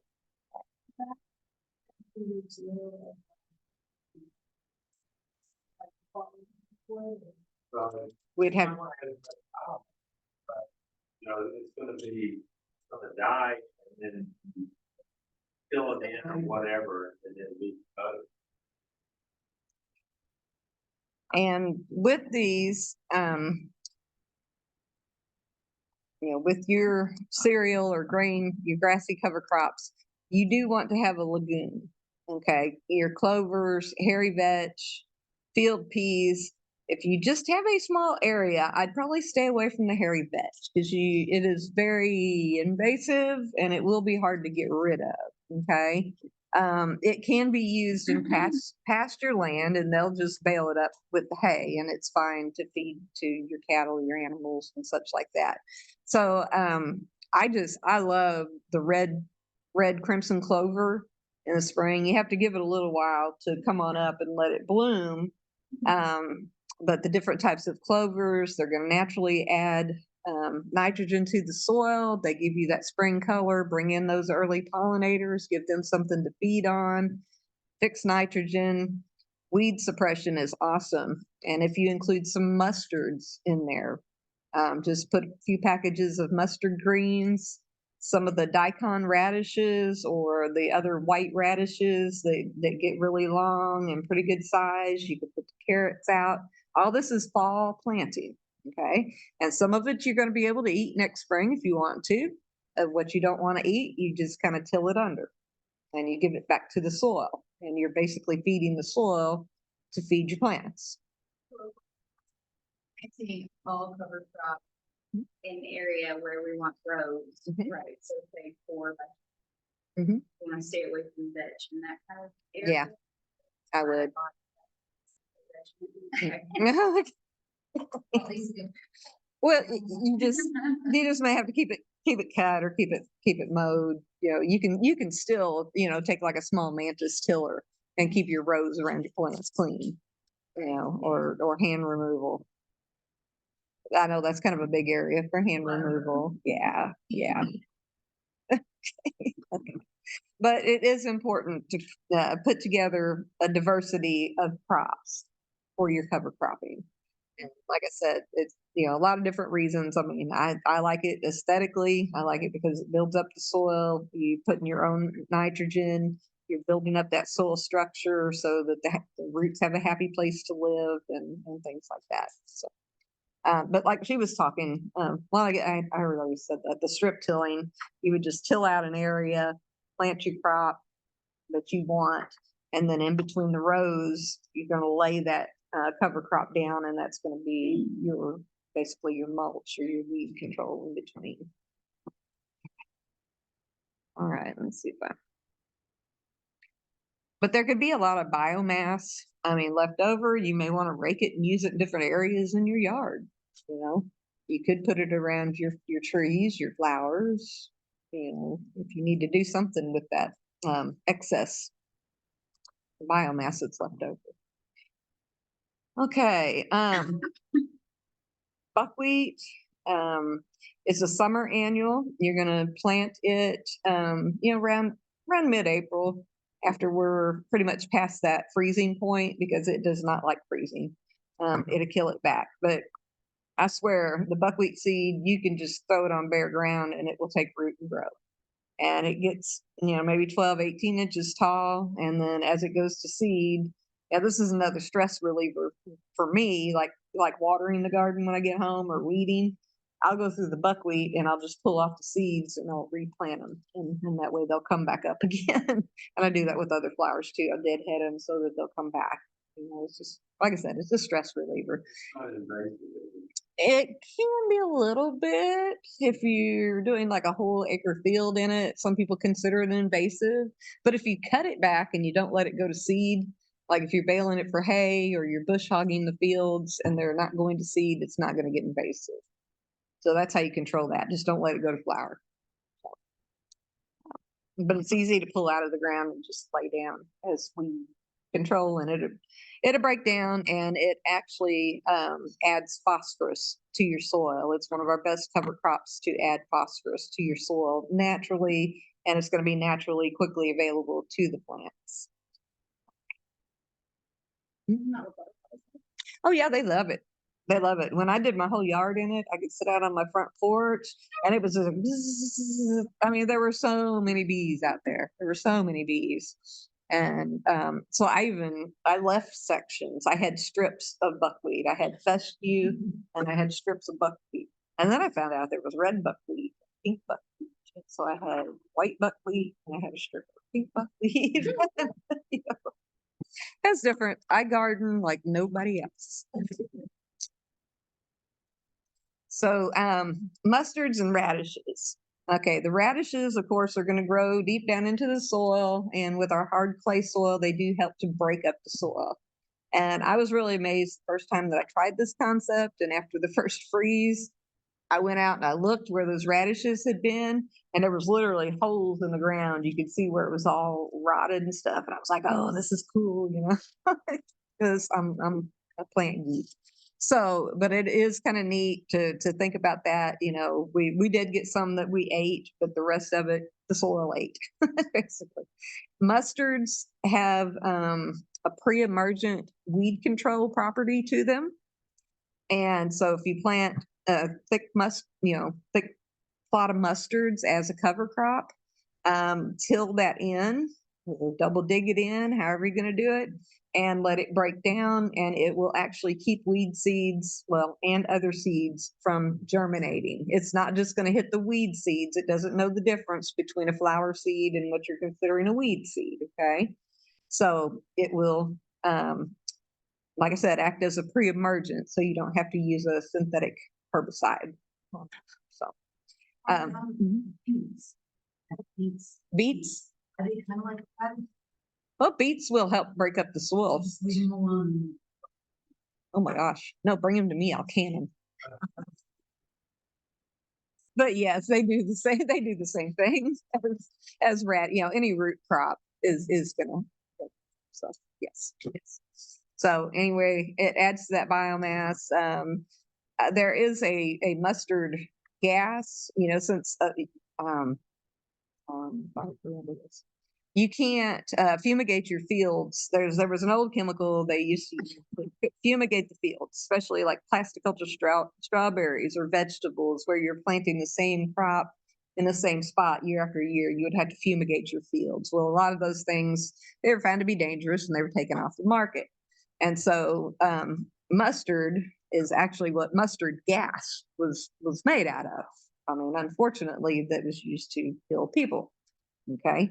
Well, I know you all have heard this story, but I'm going to tell it again. Came into my office one day. Gentleman farmer had started making his own soil mix and brought it in, and I knew he was going to drop it off, but I thought he just wanted to send it in for a media test to see what his nutrients were. Well, I didn't get back to my office for a couple of days. I was out, and so I come back in, and there's this gallon bag and it's all swollen up. And I'm like, I'm not touching that. And I called Rusty over, Rusty Evans, that used to work out here. I was like, Rusty, what is this? And he said, oh, so-and-so dropped that off. He wants you to send it off for a test. I'm not touching it. I said, Rusty, you want to take it outside? And I called, I almost say his name, called Farmer back, and he said that he had pulled the samples after he put the mustard gas stuff in there. I said, do you know that you could have killed me if I would have opened that bag?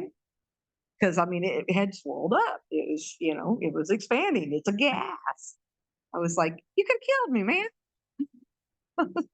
So that's some scary. Yeah, I need to write a book on this. So, but we took it outside and flung it, and it came open and just kind of like that and went away. We told him, don't bring anything like that out here again. So, well, that was kind of scary. So other benefit. Are you all ready for a break? It's about quarter to 8. You already took a break. That's right. All right. Organic matter. Biological communities. You're building up all those biological communities. You're increasing your nutrients, your water holding capacity. Not just for vegetable gardens, think site preparation for your landscape plants also. And like your cut flower production, doing this for your soil is going to be good in the long run because, these vegetables and all these crops, they take a lot out of the soil. And so if you're adding natural things back, it's going to be used easier by the next plant, your next economic plant that you put in there, economic crop or your vegetables, whatever. Okay. Are there drawbacks to cover cropping? Yes, there is. Like I said, the timing right now, people are trying to, it's about time to harvest the pumpkins. So people that have the pumpkins are still growing very well in the patches. And so, they're going to be limited on what they could get to germinate, by November. Like I said, the wheat crop might be their only option to put down as a cover crop. Maybe some of the turnips and things like that would also germinate later too.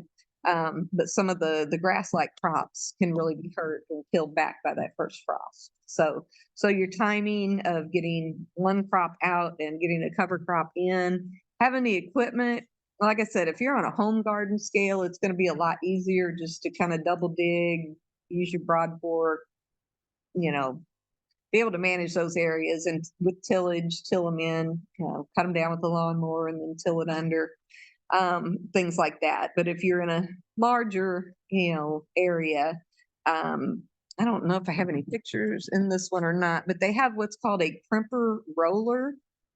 And that is something that you can get. It's a tool that you basically hook behind your tractor, and it's a heavyweight machine, and you drive it over the cover crop and it lays it down, and it kind of breaks that stem, but it keeps the root system in the ground.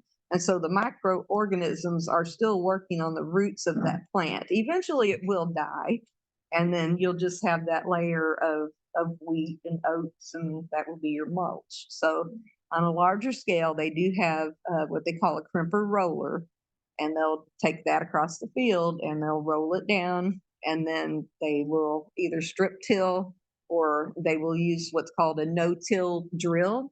Have you all heard of one of those? Okay, it's another piece of equipment. You put your seed in it and you have to calibrate it to how many seeds per acre or per row. And so it drills the seed, drops it in the hole, drills a hole, drops seed, drill. So it's really drilling into the soil. Okay. And then they have broadcast seeders that have little wheels on them that are really sharp.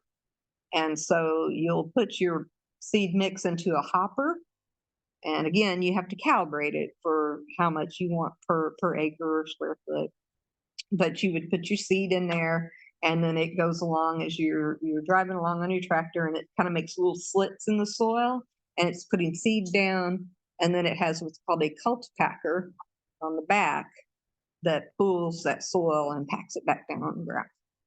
So there's different ways to go about it. Like I said, if you don't want to buy a big piece of equipment like that, culture packer. I mean, you can broadcast, get one of the handheld little broadcast things. You put your seed in and you go around and you just seed. And then for a culture packer, you could take, you could rig up some chains like they do at the baseball fields. Have you ever noticed how they drag the baseball fields? Basically, that's what you're doing. It's kind of a homemade culture packer. You drag that around and that kind of moves the seed around, puts soil on top of it and gets it. You just want to make sure you're having good seed to soil contact. And then hopefully you get a nice rain, not a heavy rain, a nice soft rain after that. And you have a good crop. So that's in a perfect world. Let's see. Okay, organic matter and nutrients. Again, manures.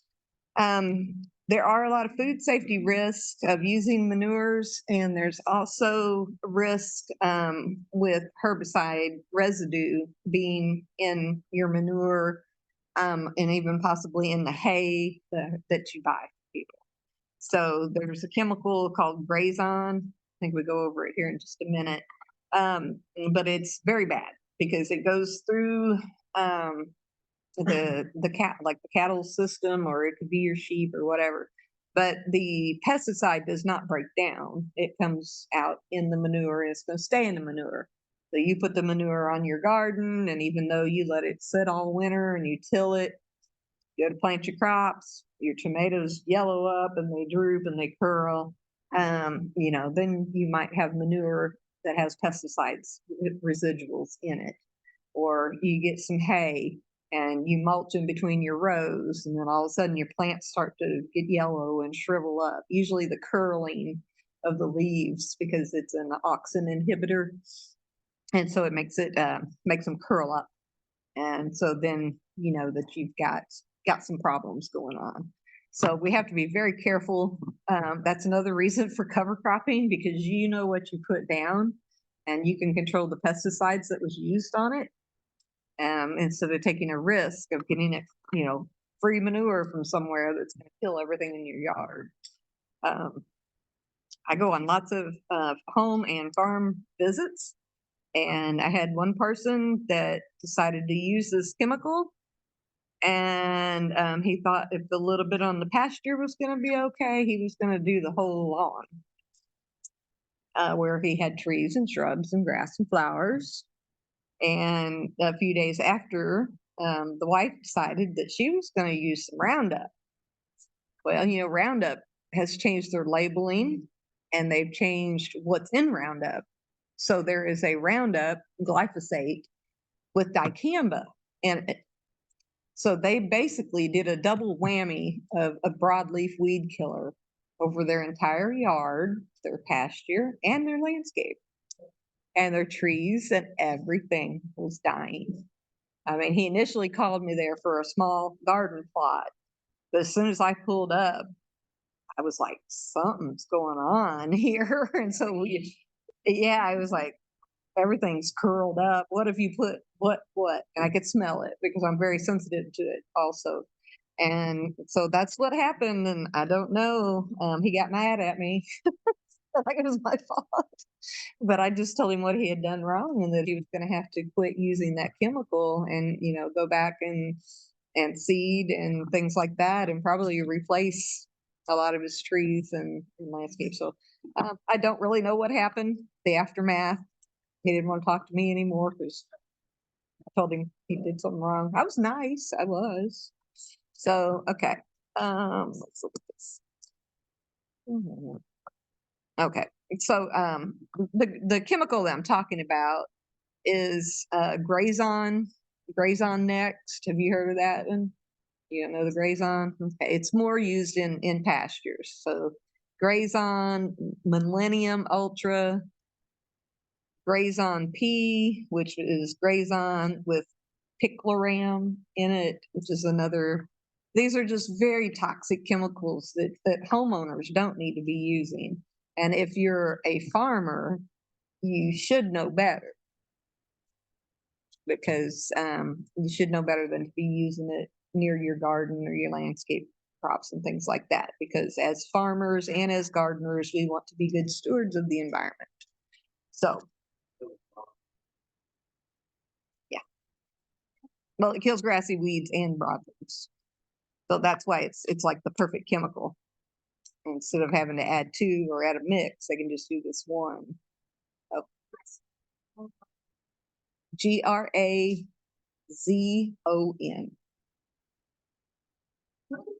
So what if you buy like straw, something with straw, Mhm.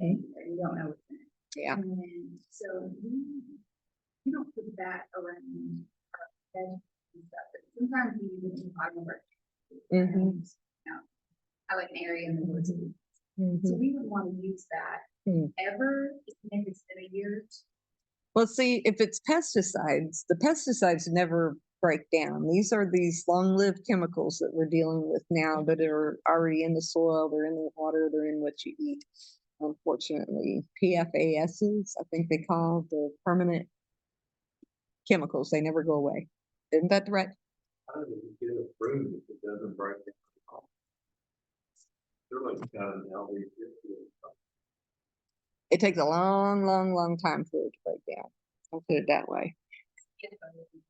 But composting does not, the simple composting heat does not break down the pesticide. Okay, it's not going to remove that. You're going to need some kind of a carbon cleaning type operation.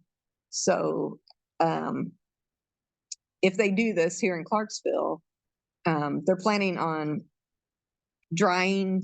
Okay, we have the wastewater plant. Okay, we have a lot of sludge, human waste that is going into the landfill and it's causing a bad smell.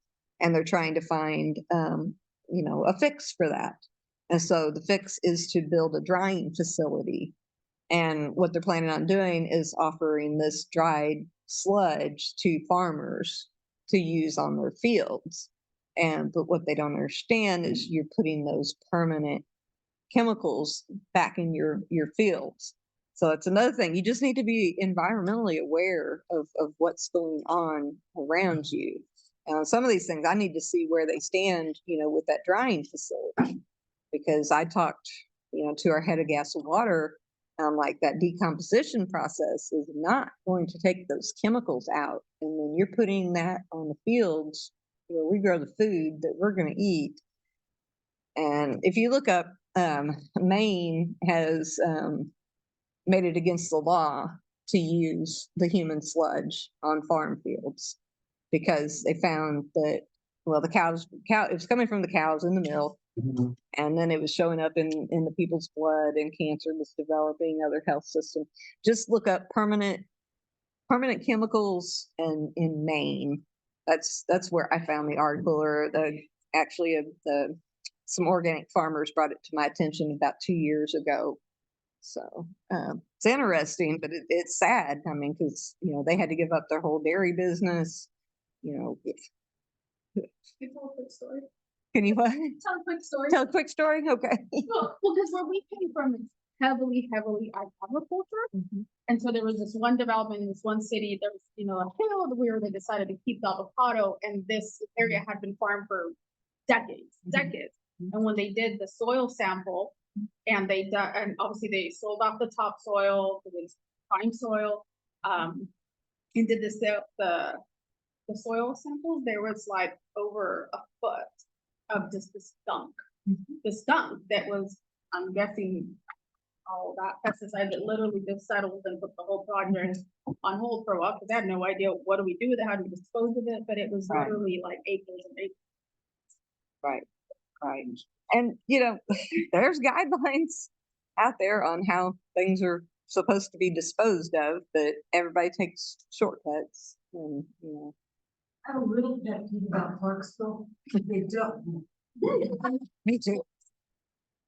Treatment of this.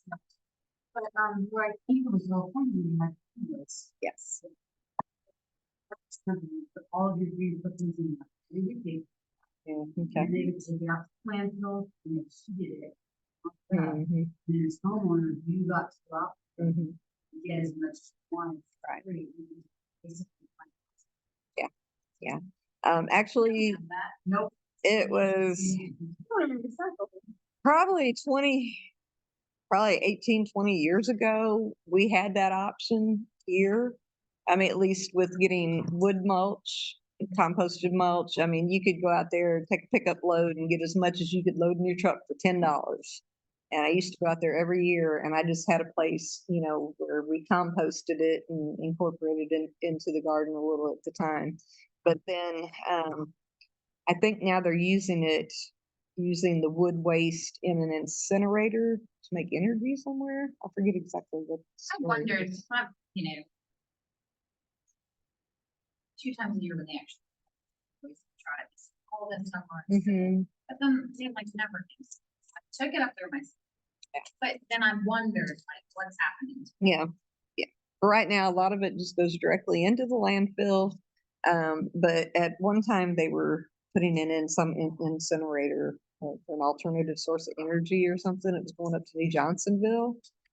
I have to check There's no back. chance that it's being used in it. My neighbor took me the other day to the transfer station downtown. Mm. Because I thought there was downtown. It just went into the thing.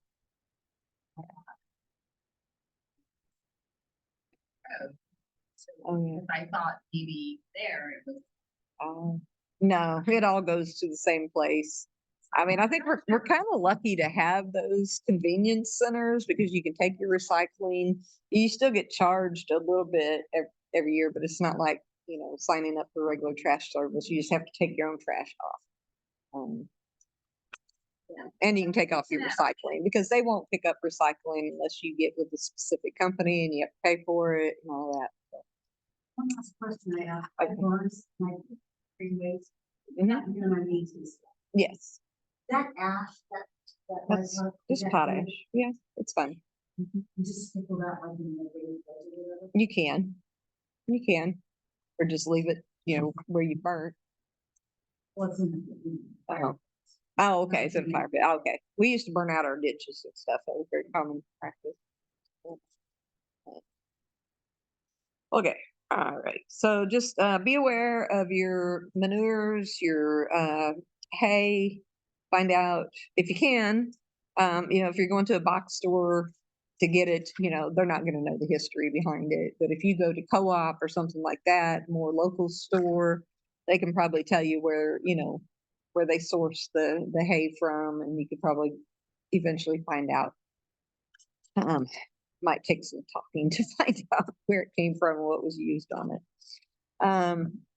Okay, other soil conditioners used to improve those physical properties of the soil, peat, perlite, vermiculite, and sand. And they can be useful. Sometimes, high volumes, high cost, and do these practices really help in the long run? Peat moss is basically decayed sphagnum moss, and it does break down a lot faster in our heat than it does in Oregon and Maine where it's harvested from. So it's brought in from the north, brought down here. Perlite is made from volcanic rock. Okay, and all these are what you're going to see in just your regular potting soil, the potting soil mix. Vermiculite is a magnesium, aluminum, iron silicate. And so it's the gold looking stuff that might be in your potting mix. Okay.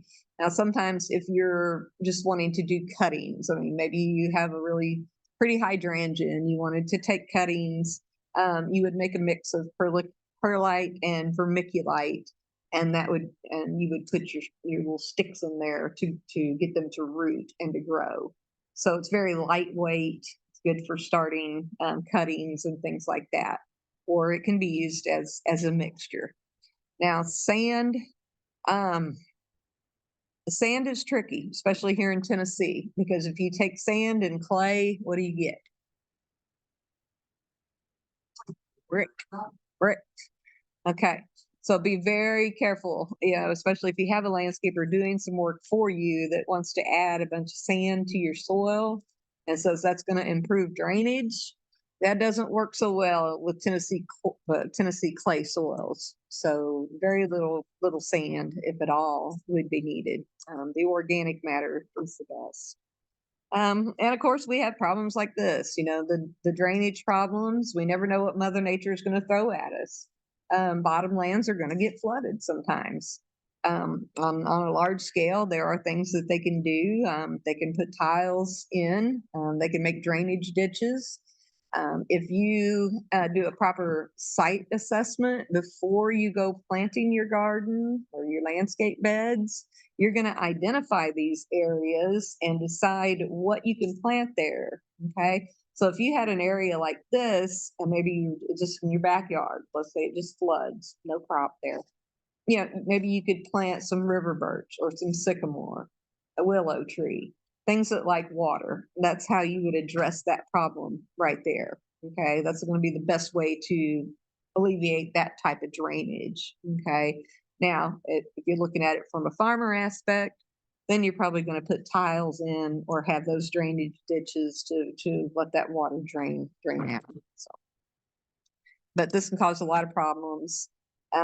This is another area that has poor drainage.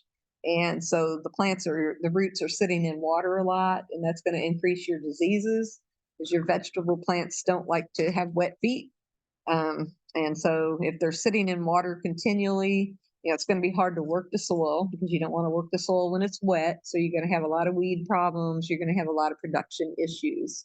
So if you know, and you've done your study and you've done your site assessment, you'll know that this site really needed to be amended and worked with a couple of years before you put in your desired crop. So,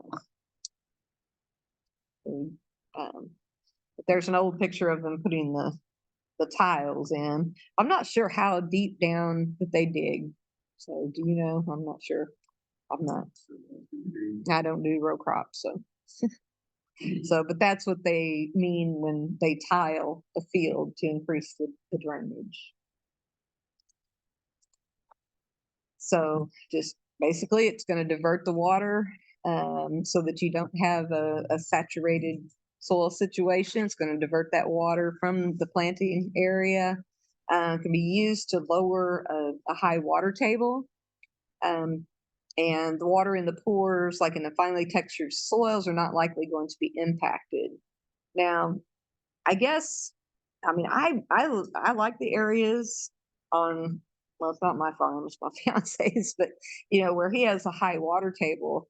I said, this is really good because you're going to be able to grow a lot of good crops. You may get some flooding at different times of the year, but you're going to have some of the richest soil in the county. And we had his soil tested the other day, and it turned out it was like perfect. I'm like, okay, we're going to get rid of the weeds, and I'm going to garden down there. But erosion is basically soil loss. We don't want that. It starts, from top of the United States on down. All ends up in the Mississippi Gulf, basically out in the ocean, and it's pollution. And it's caused from construction, it's caused from farming practices. Basically you have a heavy load of sediment that just continues to go downstream. And instead of having clear water, you have the scum. Now you have the Mississippi River. Mississippi River is very muddy. The Ohio is not as bad, but you see, instead of having clear water, they have all the sediment in it. And after a heavy rain, even some of our good little creeks that are spring fed, you'll see a lot of sediment build up and they'll be muddy, after a rain. And that's just from runoff. That's from erosion. It's just soil moving from place to place. So to prevent that erosion, as I said, you want to cover your soil. Never leave the soil bare. Use mulches, plant covers. If you can, reduce the slope and the distance, or if you're planting on a slope, watch what you're planting and make sure that it's not something that you're going to have to go in and till on a regular basis, because you're just going to have more erosion. You may want to put a permanent pasture, or you could put maybe a fruit orchard, grapes, things like that, where you're gonna mow the grass in between, but you're not constantly tilling the soil and digging and increasing that erosion problem. Kerosene will help too. Pardon me? Kerosene, Kerosene? carrot. Carrot. Terraces. I thought you were saying kerosene. I was like, well. Yes. Yes, terraces. Yes. Like they did in Machu Picchu. Yeah. Okay. All right. Tillage in the lawn and land, or the garden and the landscape, to till or not to till. We've gone to more of a no-till practices, and we try to encourage our farmers to do the no-till.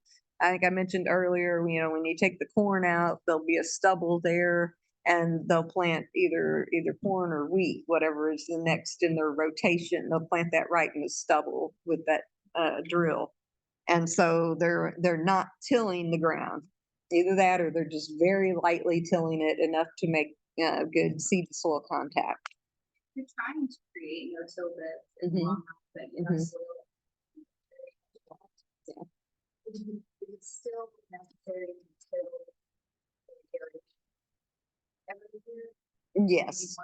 You just have to remember, every time you till, you're breaking down the soil structure, and the aggregates are being broken down, and they're becoming finer and finer, and it's easier for them to run off.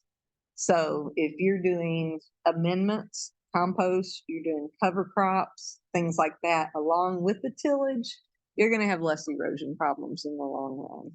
But I know, I garden myself. At some point in time, you're going to have to till to break that ground up. You're going to have to get past that grass layer and get rid of it and till, if you're going to have a garden, landscaped area. So yes, I mean, you have to use tillage at some point, I think. Tillage practices, it does incorporate the organic matter, helps to control weeds, aerates from compaction. However, it can create what we call a plow pan, or that hard pan area that I mentioned earlier. It increases the warming. If you have organic matter in your beds, they're going to warm up a little bit faster in the springtime, so you can plant a little bit earlier. And you can make like a fine seed bed there. It also quickens the organic matter breakdown. That's why a lot of people will take the cover crops and they'll just go ahead and till them under, and all those microbes go to work and they break it down. It does bring up weed seeds, the dormant weed seeds that are down there that you don't really want. But it does break up those soil aggregates, reduces large pores and channels in the soil. So there are pros and cons. We just don't want to over-till, and you never, ever, ever till when your soil is wet, because it's gonna just mess it up totally. So as we said, it all comes back to soil structure. In this here, you have a higher bulk density, lower weight, and there's more pore spaces for that water to move around. The higher bulk density of the soil, it's going to be a higher weight, it's going to be a heavier soil, and you're going to have less soil pore space. You're going to have more runoff. It can also, when we have, like our spring rains and stuff, it can also hold in the rain, and your soil will stay wet for a long time because it's just not draining. It's going to stand on the surface and slowly move through, but it's going to take a long time for that soil to dry out and become friable and workable. So. Okay. All right. Hebron sort of went over this, but I was afraid that he didn't talk about it enough. So I wanted to go back over when you're taking a soil test, you're actually taking several soil subsamples. So, like I said, you've got your house. Okay. Your backyard, front yard, side, all seems to be pretty similar soil. Okay. Not big differences between the front and the back. You're going to be taking what is considered one soil sample, but you're going to do what we call kind of the stagger method. and you're gonna go around, you're gonna pick a place to start, you're gonna dig down 6 inches, take a little sampling of soil, put it in your bucket, go to another area, do the same thing till you've gone to 10 to 15 different areas, and you're putting all those little samples in a bucket. You mix it all up really well, and then you bring in 2 cups worth to the office to be sent off for a soil test. Now, it's out in the car. I found this really cool tool. It's a bucket and a drill and an auger. And makes it so easy to take soil samples. You just take the drill, you hook it's got a long auger on it. I guess probably about 10 inches or so. You only have to go down about 6 inches. So, but you hook that onto your drill. In the bucket, there's a little hole just big enough for the auger to go down in. And so you auger down, and as you pull back up, it pulls your soil sample back up into the bucket. And then you can put it into another clean bucket, or you can just go to your next spot. But Where did you find this contraption? okay, I need to look and see what the name of it is. I will let you know next week, because I'm going to order 2 I'm going to surprise our new ag agents. I'm going to buy them one for Christmas. I let them use mine once, and they were like, "We're going to steal this." And they said, "This is so easy," but I forget the name of it exactly, but I will send it to you. I'll look that up. But we did about 60 acres over last weekend, and it didn't take us no time to pull soil samples. I drove the side by side, and my fiance jumped out over down there and just picked random spots, and we labeled fields and all that good stuff and sent it off. But a shovel or a spade works pretty good too. A soil probe, I have never been able to get a soil probe down in the soil. Not in Tennessee. Not in Tennessee. Maybe in some bottomland. But even if you get the soil probe in the ground and it pulls up that core sample, you can't get it back out. You can't. I mean, hammer and a nail or something. Yeah, so we do have soil probes that we will lend out. You have to put down a deposit so that you bring them back. They're kind of expensive. But if you need a soil probe, we do have that available here at the office. Like I said, you have to put down like a $25 deposit and sign up, and sign off your firstborn. Make sure you bring it back to us. And handling, is make sure that you've got a clean bucket. You don't want to take an old 5-gallon paint bucket that's still got residues of paint in it or lime or something like that, because anything that's been used in that bucket is going to or could make your soil test off a little bit. So a clean bucket, you're going to mix all that together after you've gathered your subsamples, mix it all together thoroughly, and collect those samples while it's dry. Don't bring us wet soil. Secretaries get really aggravated because we just have to find some newspaper and we have to dump it out, and we have to wait for it to dry before we can send it to the lab, or the lab calls us and says, "You sent that soil." So anyway, dry soil. Dry soil is the best, or we have to dry it here before it goes. We kind of looked at the soil reports. You look at the water pH, and that's just an estimate of the pH in solution around the particles. This stuff's hard for me to explain. It's going to tell you the level of plant nutrients in the soil sample and what you need to add to reach the ideal range for that crop that you want to grow.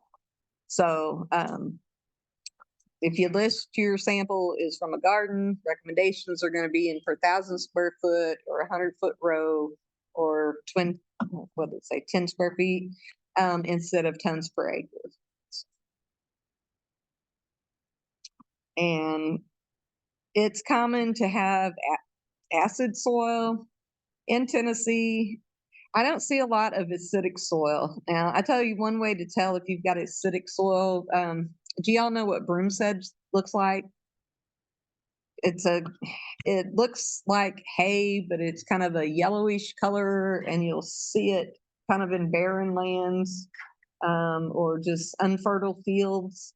And actually, if you have that growing, that means you've got an acidic soil, and it might be a good place to put a patch of blueberries, you know.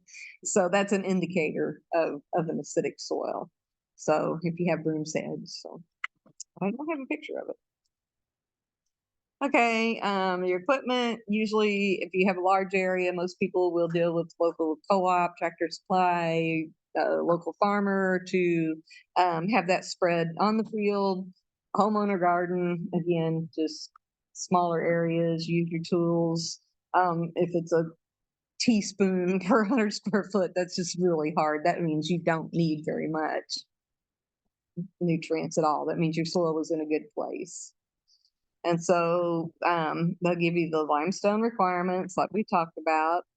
If you need, if you're talking on an acre, and if it needs like 2 or 3 tons per acre, they're going to say to split those applications because it takes time for the chemical reaction to happen in the soil. So you would put half of it on in the spring, wait until the fall, put some more on, and then spring soil test again, see if your pH has changed to where you want it, and then go from there and see what else you need to do. So people come in and they're wanting to plant blueberries. I tell them they're a year or 2 out just because they've got to get their soil right. Because again, that's an expensive process to buy all those plants and things. If you just have a few around your home, it's a little bit easier to adjust a small area. But if you're thinking commercial, you definitely want to prepare for it ahead of time. Weed and feed products, a big no-no. Okay. You don't know how much of what you're putting out. Okay. Because it's got a fertilizer, a feed product in it, and it's being put on not based on a soil test. Okay. And the weeds that it may or may not control, you may be putting that weed control product down at the wrong time. So a lot of it ends up washed off into the stormwater, into the lakes and the streams and such like that. So it is very important to identify the weed that you're trying to control and then use a specific product for that, or use hand removal, the tillage, the cultural, techniques that we talked about. But yeah, you don't want to use excessive applications of herbicides. Just like I said, those granular weed and feed products, they're going to harm the environment. Usually in the springtime, we call it, in extension, we call it the herbicide blues, because phenoxy herbicides have a tendency to drift, and they'll put it on your grass for broadleaf weed control. Well, they'll do that on a hot day, or, they'll put it on the morning when it's cool, and then it gets up to 90 degrees in the afternoon. Well, that stuff volatilizes, rises, and it drifts. Okay. And it can drift for 1 to 5 miles. And so your neighbor way down the road can get their lawn treated with broadleaf weed control. And if the wind is blowing in the right direction, it can come up and it can harm your trees. You might see curling of the leaves. Your vegetable garden, same thing. You're going to look for the curling of the leaves. You inspect them a little bit further and you don't see any little aphids or any other bugs that would cause curling of the leaves. And then they will start yellowing and they actually get kind of tough. And so then you've got off-target damage from broadleaf weed control. Your opinion on Preen does okay. It doesn't drift. It doesn't volatilize and drift. But preen covers your grassy weeds and maybe a little bit of broadleaf, but not much. But it is good for your grassy weeds. Okay. Plant food, really don't like that term. Plants really don't eat, they absorb the nutrients. So, but there are laws around it. The chemical companies are required to put these labels on by law, the percentage contained. So a complete fertilizer is going to have N, P, and K, nitrogen, phosphorus, and potassium. It's available like phosphorus is available to the plant in, forgetting my words now, PTO5, in this form. Okay, so you're getting a 10-10-10, you're getting nitrogen, phosphorus, and potassium, plus you're getting your micronutrients in most complete fertilizers. Now, like we've seen on the soil test before, if it just says 3300, then that's just nitrogen. Okay, or it may have 0-15-0, then that would be higher in phosphorus. That would be like bone meal. Okay, so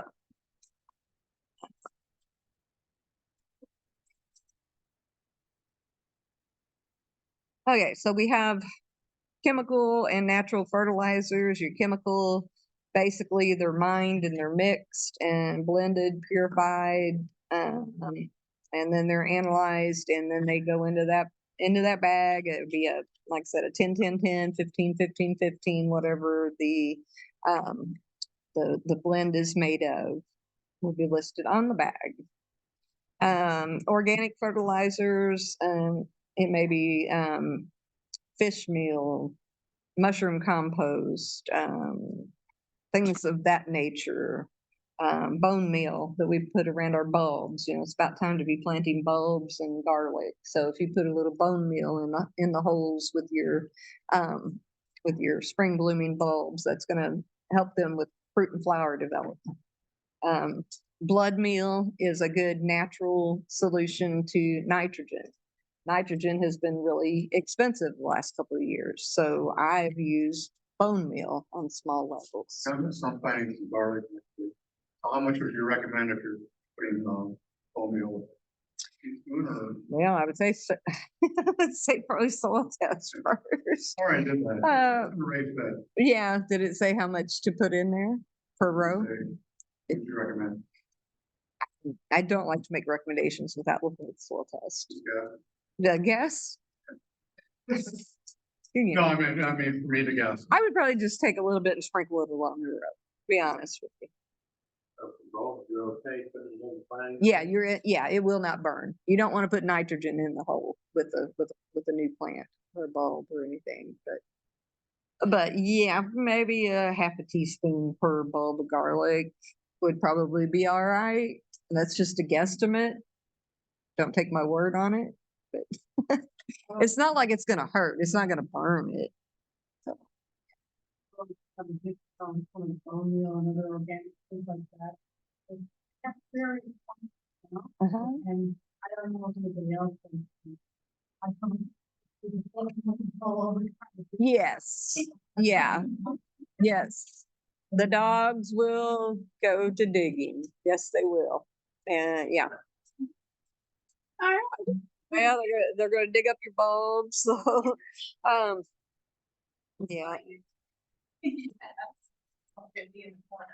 Yeah, you may have to do some protective measures to keep your dogs out of your garden, or use it in raised beds where they can't get up in and dig, or just restrict them from the garden.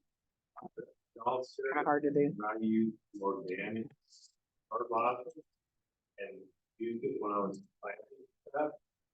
Wild animals come in there and dig those holes up. Yeah. My next door neighbor swears my fish. Yeah, fish emulsion, fish meal. Yes, it does. Yes, it does. But it works really good. I mean, I think the Indians knew what they were doing by burying fish parts and then planting the corn on top of them. So it gives them all the nutrients they need. So we can't forget, those old concepts blended in, with these new things. Okay.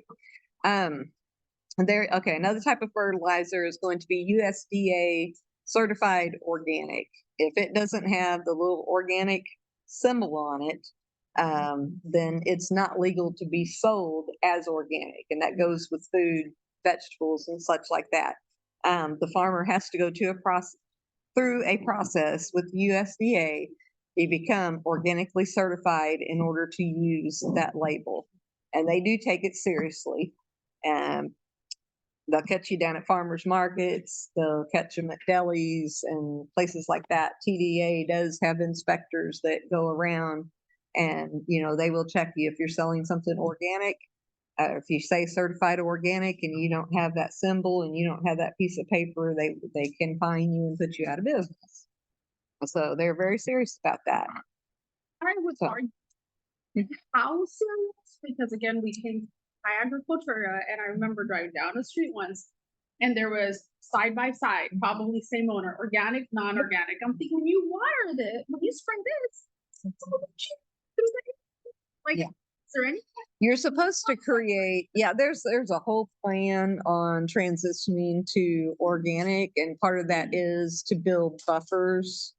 If you're right next to a traditional field, do buffering, trees, grasses, things that will kind of be a catch-all for those chemicals.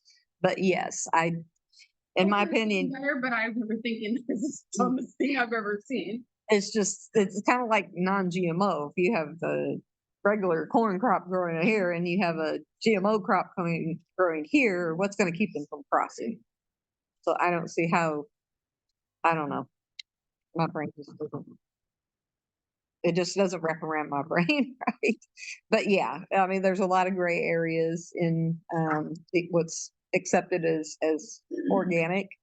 If you look, like, I think it's either 3 or 5 places for organic seed, and you can't find the organic seed, you can use just regularly grown seed in an organic operation. So like I said, there's gray areas there but you have to do a lot of record keeping. You have to have plans for your farm. You have to have your water tested. So there is a lot of hoops that you go through. But basically, if you don't write it down, it didn't happen. So the inspector comes along and you say, well, I didn't put so and so down on my field, and show me the piece of paper, Okay. Back to fertilizers, we have granular, and those are usually kind of a coated material so that they are slow release. We have water soluble, which would be like your Miracle Grow or Peters brands that you mix with water and put right on the plant. Liquid, they can be already mixed. You can buy the concentrates. Those are usually more expensive. I like getting the granules that you mix with the water and, just fertilize about once a week. Miracle Grow is just one brand. I think it's a 5-15-5 is the ratio. And so it's really good for vegetables because it's higher in phosphorus. So it's got a little bit of nitrogen, a little bit of potassium, but higher in phosphorus. So you get that, root growth and then flower and fruit production. Okay. Oh, Lord, I don't want to do math.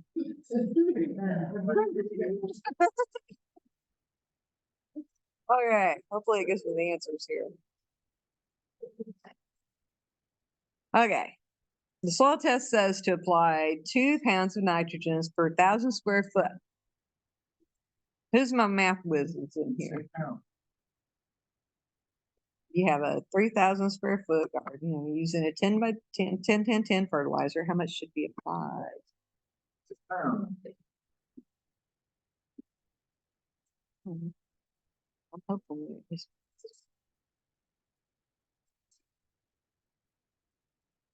60 pounds. Okay, Wait. 10%. Okay, so 1 pound of fertilizer, 1 pound of fertilizer product does not equal 1 pound of nitrogen, of actual nitrogen. Okay, so 10% of that pound is nitrogen. That's what 10%. Yes. So 10 complete fertilizer contains 10% or 0.1% nitrogen per pound of product. So you're going to apply that to the 1,000 square foot area, divide 2 pounds by 0.1, 20 pounds of fertilizer required to get 2 pounds of nitrogen per 1,000 square feet. So for the 3,000 foot square garden, multiply that 20 pounds by 3. So it'd be 60 pounds of 10, 10, 10 over the whole garden. Who said 60 pounds? Give that guy a call.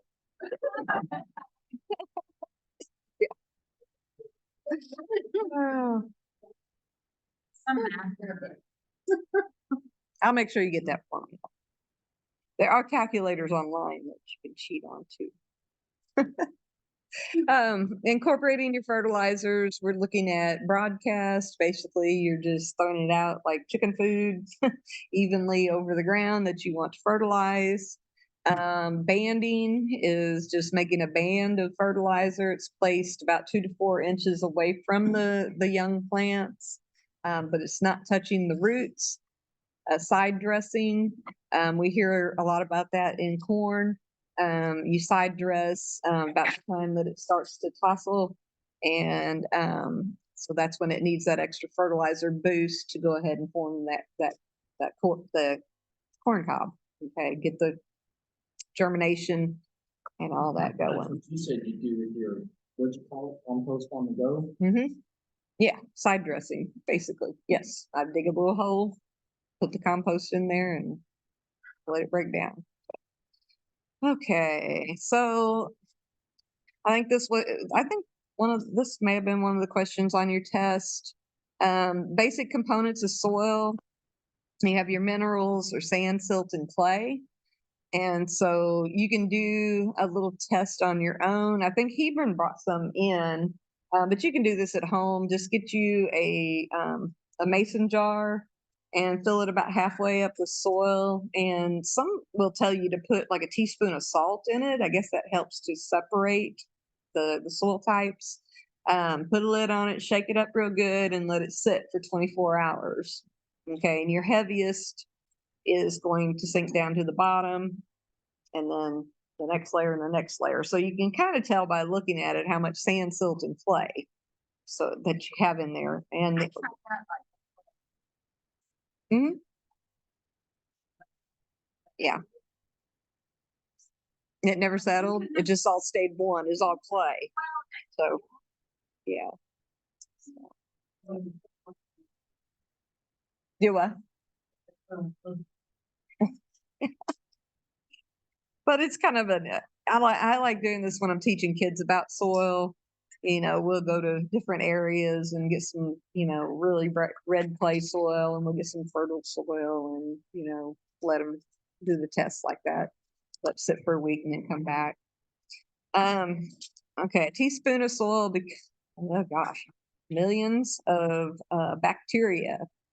It has decomposers, which naturally help to break down our soil matter. That's like with our cover crops.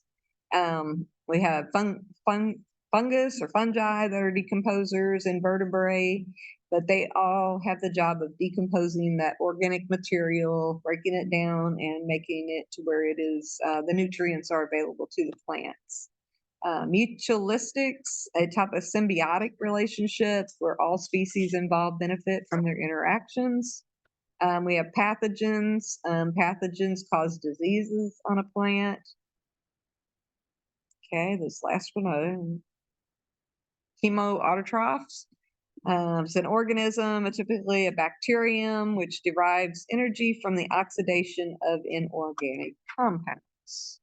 Okay, I'm not studied up on that one. Lots of connections to nitrogen, fixes bacteria, nitrification of the bacteria, and denitrification. And some of your plants that provide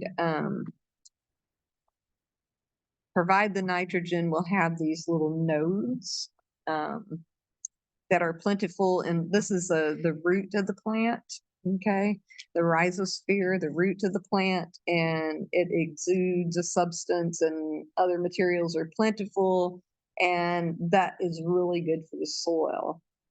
We also have, with trees, we have mycorrhiza, and the mycorrhiza makes the roots healthy. And if you look at a band of trees that are together, in a forested like area, their roots are intertwined, and so their mycorrhiza works together. And so if one tree over here is sick, the trees will actually take their sugars and their energies, and they can divert it to that tree that is sick and try to heal it. You need to read The Secret Life of Trees. It's a very interesting, very scientific based book by a forester that studied for years. but it is the mycorrhiza and the interaction, the way the trees talk to each other and they let each other know when an insect is coming and different things like that. It's just, you got to read the book. But the mycorrhiza in the soil, it just helps support growth, basically. So, in getting that bacteria in there is going to be your organic matter. Like I said, forest systems, agriculture systems versus forest systems. You're not going to see the mycorrhiza in row crops and things like that. They're going to deplete it from the ground through the tillage methods and things like that. You're likely to see more mycorrhiza in a forested situation and possibly in a no-till type situation. So fungi, both good and bad. We just mainly think of mushrooms. They are basically the last component of decomposition. Some can be good, some can be bad. They can be warning signs. If you have a tree that's maybe kind of going downhill and you're not sure if it's really healthy or not, and then all of a sudden it has these shelf mushrooms coming out on the side that kind of look like little stair steps, and they can be up on the trunk or they can be down on the roots. It's time for that tree to go. That means that the tree has a heart rot and it's finally decomposing on the inside and the heart is coming to the outside. Now, some of those mushrooms will be edible, some will not. I do not make identifications on mushrooms because you got a 50-50 shot of whether it's toxic or whether it's edible. So I don't know enough about it that I will not identify mushrooms when people bring them into the office.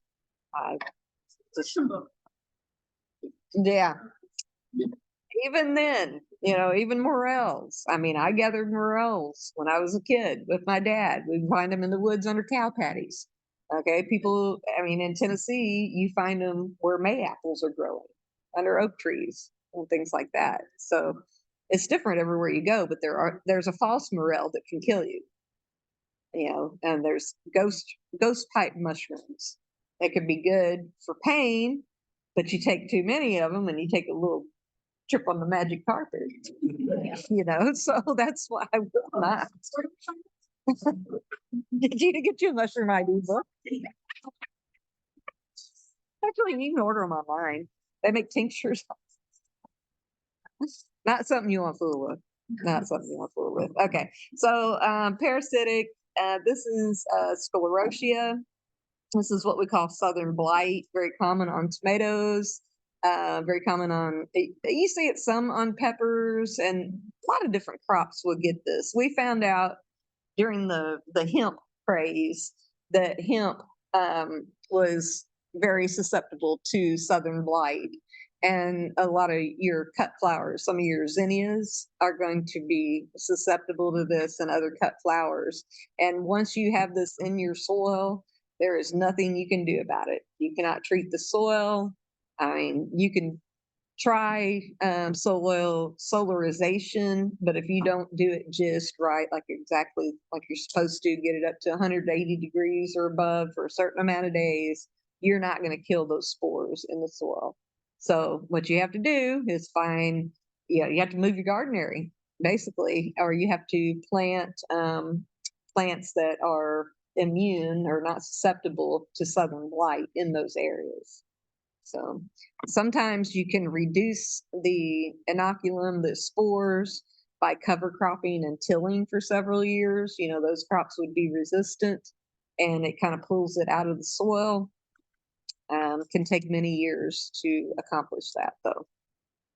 So mycorrhiza, I kind of got ahead of myself there. Mycorrhiza has that symbiotic relationship mainly on your trees. Arthropods, millipedes, spiders, centipedes, herbivores, which are root feeders, fungal feeders like the springtails. So don't kill every bug you see. So a lot of the bugs are good. The spiders, yeah, kill them. I about gave Eileen a heart attack this afternoon. When Master Gardeners was coming in here, and then she was sorting seeds for me which we'll give out soon. And she went to pick up a box and there was this big brown recluse. And I almost hit her with a crutch.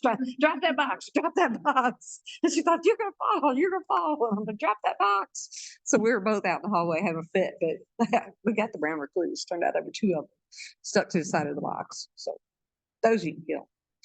So our arthropods, they're going to shred that organic matter. They're going to mineralize the nutrients, feed and stimulate the microbes, enhance aggregation of the soil. They're going to burrow and they control some pests. So earthworms are good. I'm sure you've all heard of the jumping worm and the hammerhead worms. If you have not been exposed to them, make sure that you volunteer for Plant the Campus Red at Austin P, because we find a lot of both, unfortunately. And it's just something that's here. And the jumping worms, they're kind of a funky green color. And I mean, it's almost like picking up a snake. I mean, they're big, they don't look like a worm, and they jump. I mean, you just got to see it to believe it. They're no good. They're no good. They're an invasive pest, just like the hammerhead one. The hammerhead worm looks, it looks more like a hoghead snake. It looks like a baby hoghead snake is what it looks like. It's a huge worm, but it's got a flat head on it instead of being just like our natural earthworms. But they feed on our earthworms and other beneficial insects. And they say to not take these, the jumping worms or the hammerhead worms and use for fishing, because you're just spreading the population. Because, once you hook it on there and you cast it out, what happens about half the time? Half your worm goes one way and your hook goes the other way. And then that can develop into a new worm and you've just spread it. So they say do not dig those and use them for fishing worms because you're just spreading it. It was like, Hmm.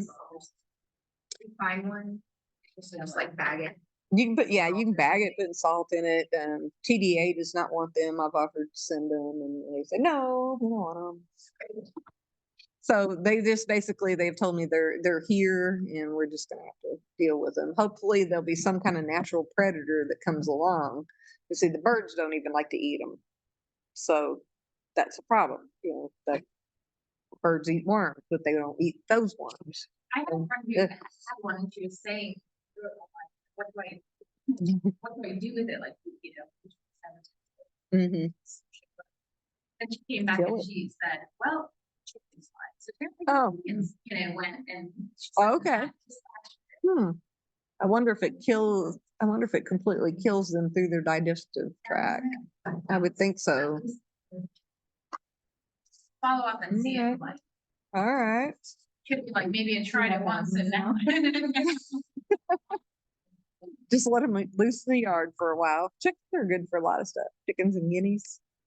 So, but anyway, they're basically your soil biology. It's complex web of soil biology, but it supports that nutrient cycling, the nutrient retention, improved water relations, the water holding capacity and the drainage, disease suppression, pollutant degradation. And so by ways to support that diversity in the soil, add your organic matter, provide a range of food sources, which would be cover cropping and, leaving some things in the ground or, for the microorganisms to feed on. Think about your tillage practices. Do you need to till every week, every time, and between every row? More than likely, no. There's other ways to go about weed control. Water and air relationships. Remember, the roots need both water and air. If they're not getting one or the other, that's going to compromise the health of the plant. And then compaction of soils, your organic matter, and the management practices that you're using are going to affect that. And I'm not going to list each of these, but we want good soil stewardship in the garden. We want you to follow the best management practices, whether you're in the garden or whether you're farming. We want you to be good stewards. Do those soil tests. Don't add more than what you need. Don't just go out and spray or apply 7 dust over and over, until you've identified the problem. If you're not seeing an insect, you probably don't need an insecticide. You may need something else, or maybe a cultural condition that's making that plant look bad. Maybe it's located in the wrong place. So questions to ask yourself before you just grab something and start spraying. Um, um, stu- Stewardship impacts your landscape beds also.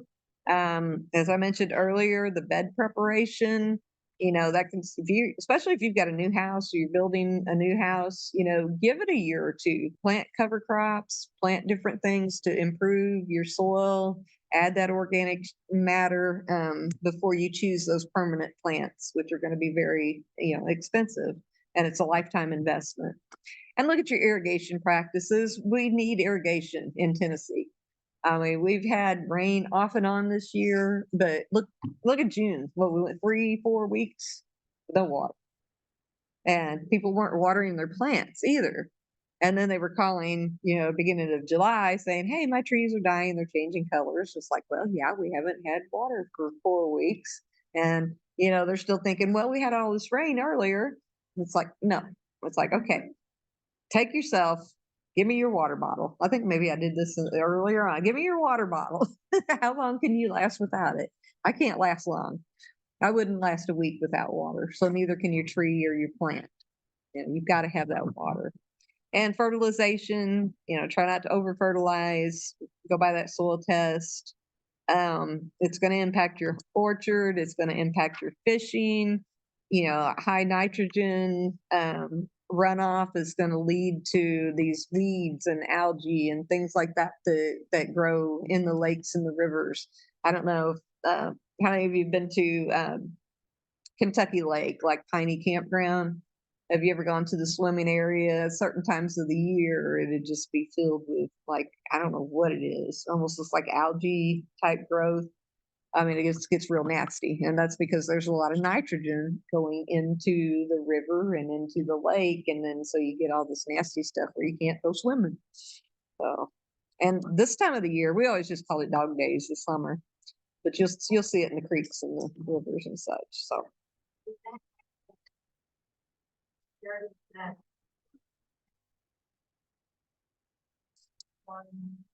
Yes. Yes. There's a couple different types of weeds. There's duck weeds. There's a number of different aquatic weeds. And that's got a golf course right next to it that probably uses a lot of nitrogen, which probably doesn't help, you know. Also, we went on a paper there and said that there was a major repair that needed to be made. And they.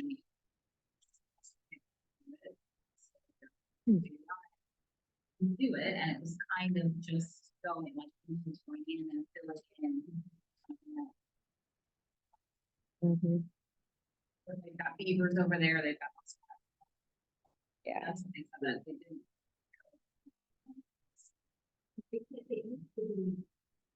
It used to be really pretty.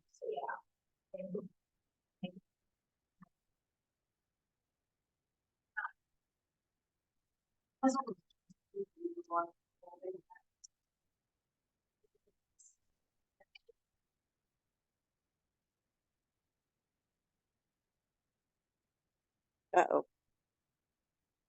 Okay, I apologize, folks on Zoom. I didn't see the message. I hope you were able to see the slides start to advance. We did have a few little problems there. And Xavier, I'll talk to you about him later. She asked me about my fiance. So, all right. Well, I'm going to go ahead and close down the Zoom, and we will see you all next week. Thank you.